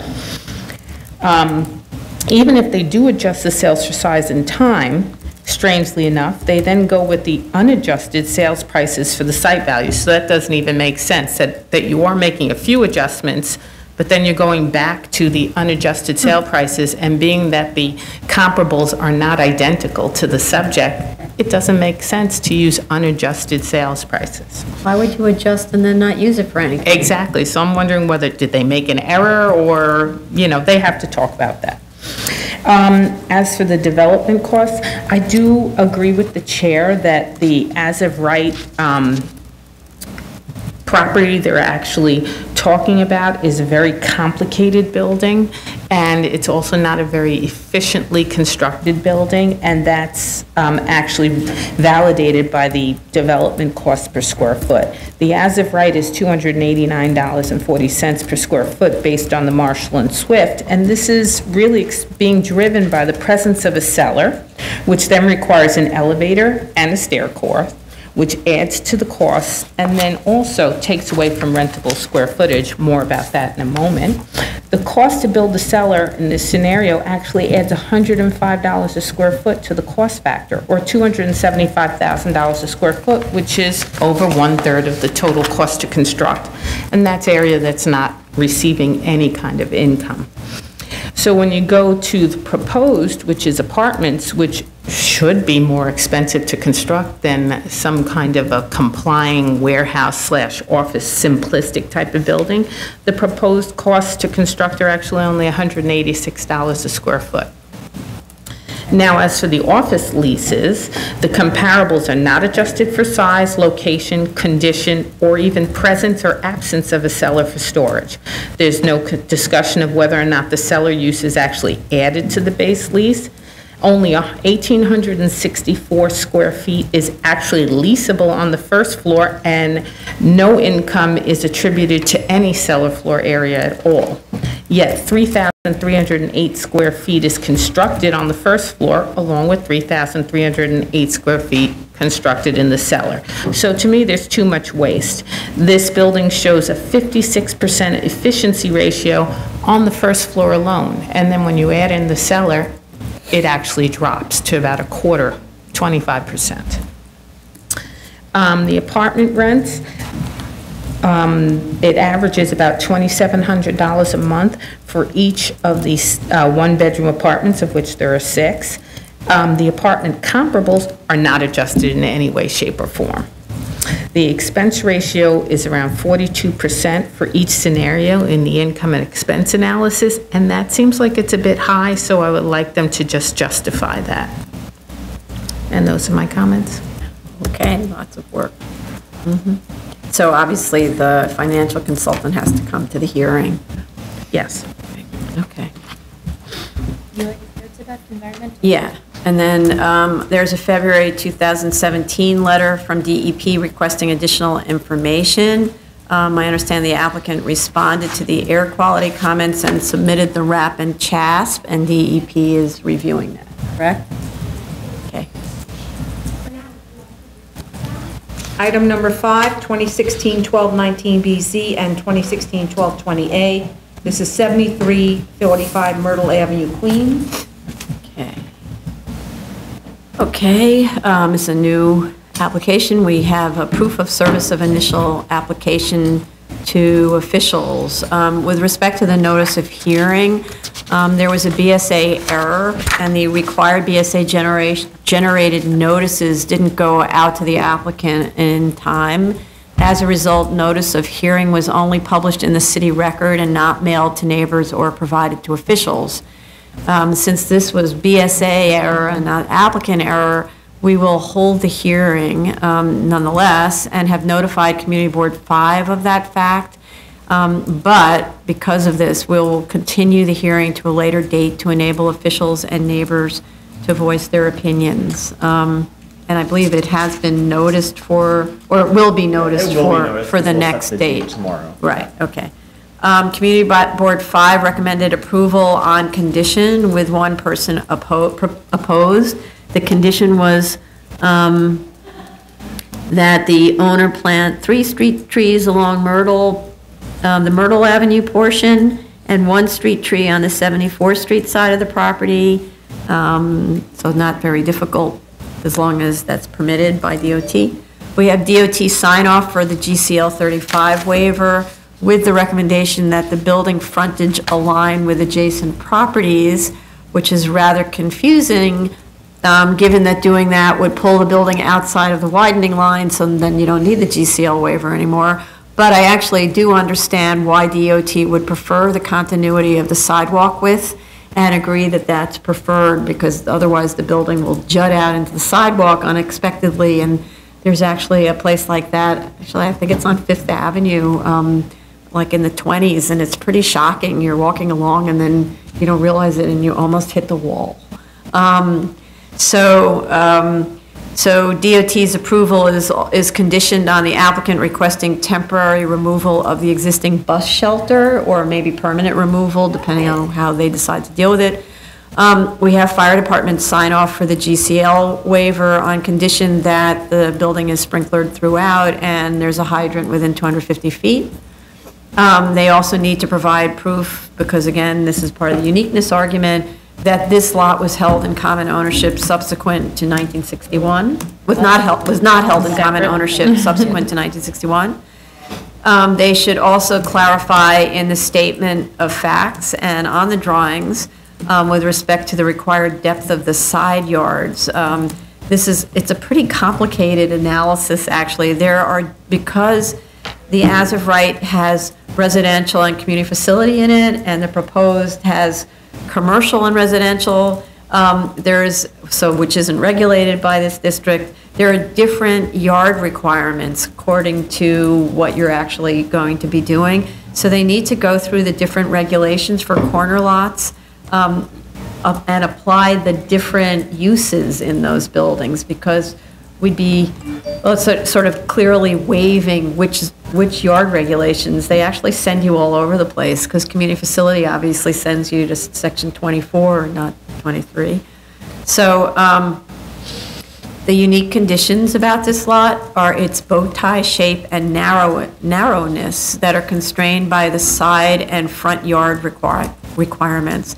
It's also unusual, I think, in its orientation with its long side fronting on Myrtle rather than on the side street, so it makes it actually harder to comply.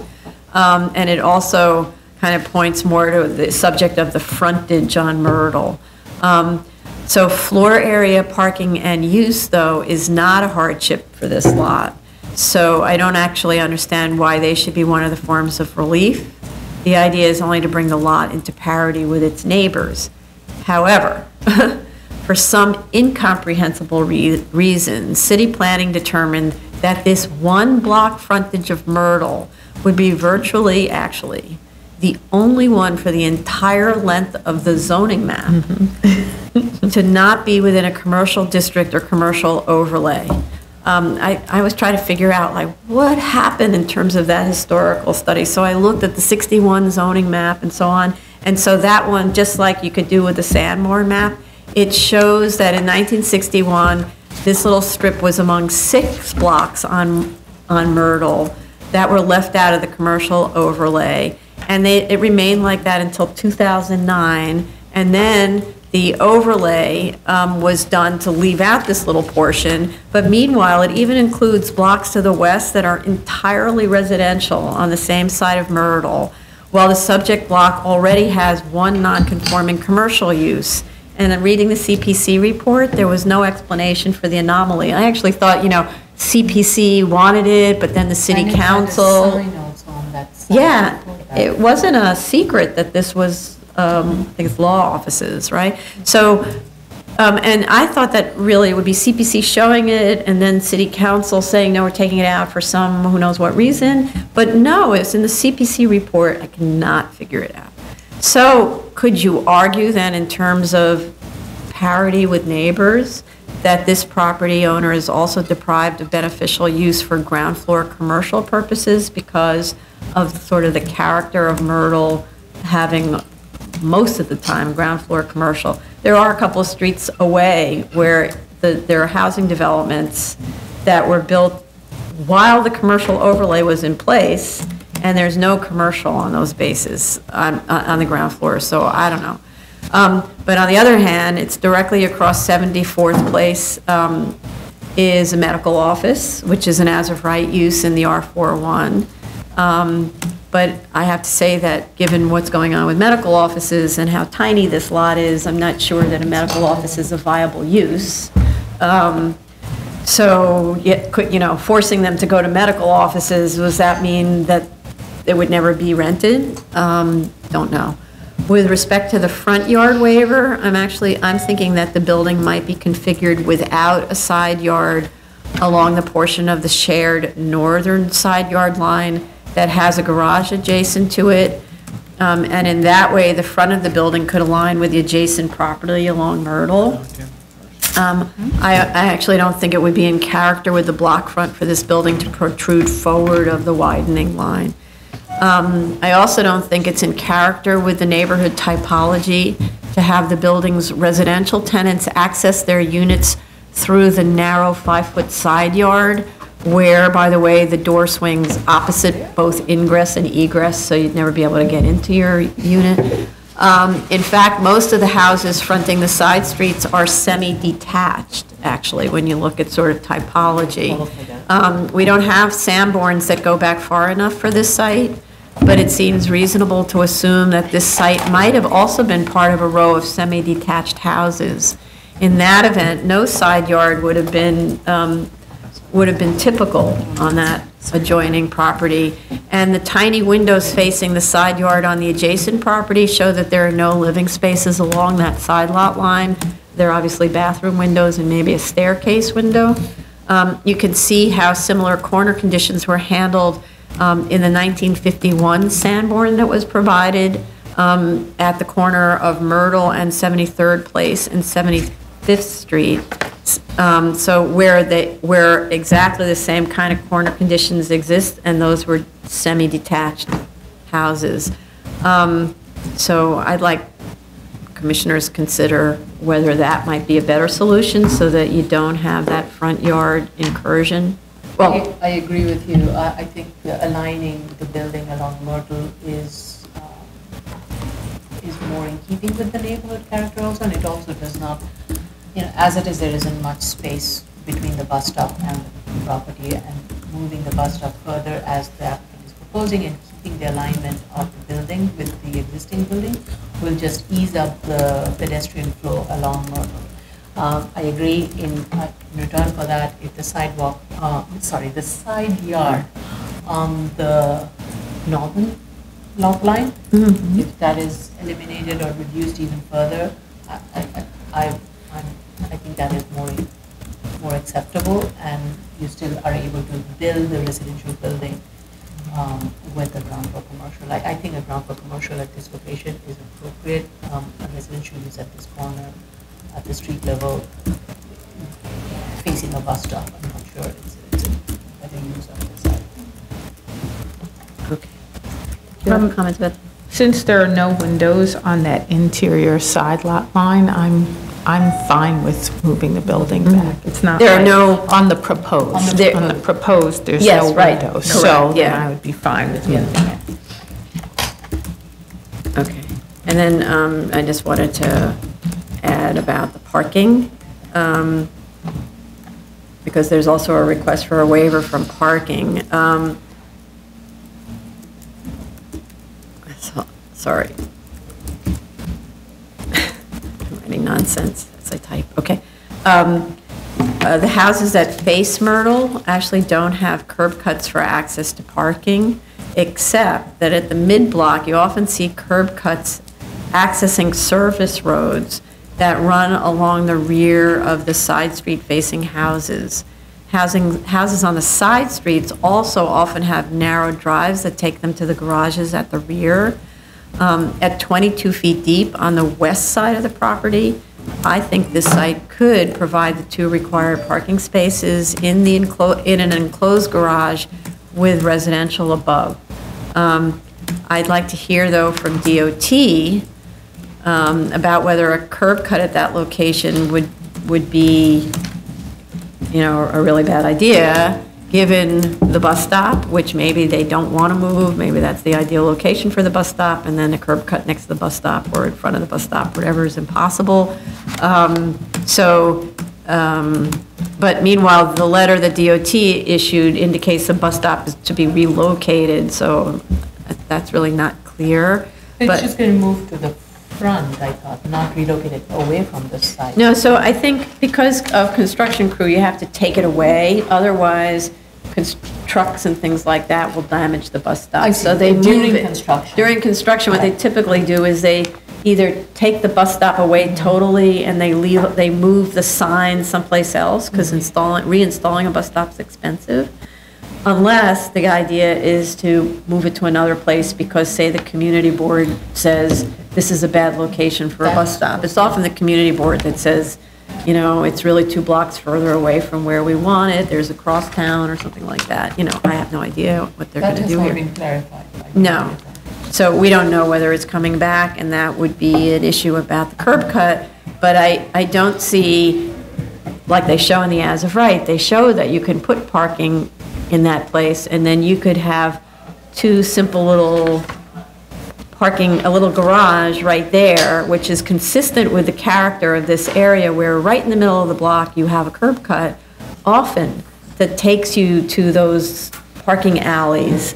And in some cases, the parking alleys have been blocked subsequently by somebody building a private garage, which wasn't a very nice thing to do. But maybe you can still get to those side alleys from the side street, you know. So I think many of these side alleys are operated through some easement or something, so it would be helpful to understand if that easement, how far does that extend, and is this a site of access? Is that what you're... No, I'm not saying that. I'm just saying from a Okay. typological perspective, it's not unusual to find a curb cut in the middle of the street, and that people went from that middle of the street down the service road. And what's happened is you also have access on many of the side streets through those skinny little drives to take you to your own garage. So sometimes that little side alley obviated the need for the continuous service road from Myrtle. And so the way people dealt with it is they built a garage, like that neighbor on the corner built a garage there and blocked off access, but still uses the curb cut. So typologically, I think it's, having parking here would be consistent. So I have some Yeah. financial comments. As to the site value, they just have to make one correction, which is that they're dividing the sales prices by a .90 FAR instead of the .75, and usually with R3-2s, we only consider the .50 and not the additional bonus that's located under the attic place, so they should correct their numbers to have it be the .75. It's not going to change the underlying assumption of sales price of the site value, because it's just a question of dividing by a smaller number, getting a larger factor, applying the larger factor to the smaller number of available square feet. So it's just shifting, but at least it'll be correct and in line with what we accepted previously. I had a question about their comparables and their assumed rental rates for the 2-bedroom apartments at only $2,246 a month. They're stating that they're adjusting downwards for configuration and lack of amenities because the comparables have a more traditional layout with separation of space and some outdoor space. I understand that this building does not have any amenities. However, I question the traditional layout argument because these apartments are actually nice size for two-bedroom. They're between 860 and 960 square feet. They both have 2 full bathrooms. And even though the building itself has, you know, an irregular shape, the apartments are actually fairly squared off, the way they were divided up. So I just have a little pushback about that. I think it might lead to them underestimating the rental rate, and that goes to the proposed. I don't think it changes the bottom line, but I'm just questioning that. I think the cap rates they use are 6.1% across the board for all 3 scenarios, and all 3 scenarios are totally different. So between, you know, the proposed that has retail and residential, as of right 1 that's only residential, and as of right 2, which is community facility and residential, I think that that's worthy of a variation in the cap rates because they're different types of projects. And also the base construction costs for the as of right is more expensive per square foot at $200 more per square foot. So if they can just go into a little detail as to why. And those are my questions. Okay. Good. Item number 6, 2017-239BZ, 47 Doty Avenue, Staten Island. This is a build-it-back project. Okay, I suppose we could do these all together for this, because Yeah. the comments Item are... number 7, 2017-241BZ, 636 Clarence Avenue, the Bronx. And item number 8, 2017-242BZ, 15 Stanton Road in Brooklyn. Okay, these are all build-it-back special permits to allow basically new construction of, I think in all cases, houses to be demolished. And in all cases, they're going to improve the yard conditions. This first one needs a waiver for a front yard. The next one needs a waiver for something quite strange. Well, for one, distance between adjacent buildings, but the stranger one is that the eaves and gutters that project beyond the permitted obstruction allowance need a waiver, because they would be one would be 4 inches and one would be 8 and 12 inches, I don't know what, but anyway, so they need a waiver of that. That's very sad. And then the other one is one of those Sheepshead Bay courts where there is no such thing as a front yard line, hence no side yard or rear yard line, and so therefore we waive everything we can think of just in case.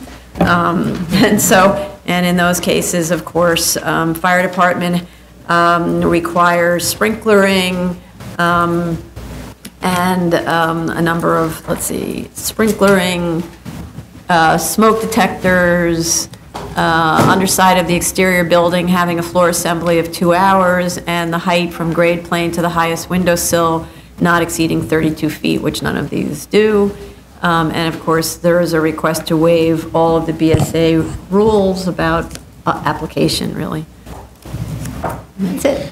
This concludes the public review session for August 21st, 2017. We keep getting younger and younger. I feel like, what's his name, Benjamin Button? Button.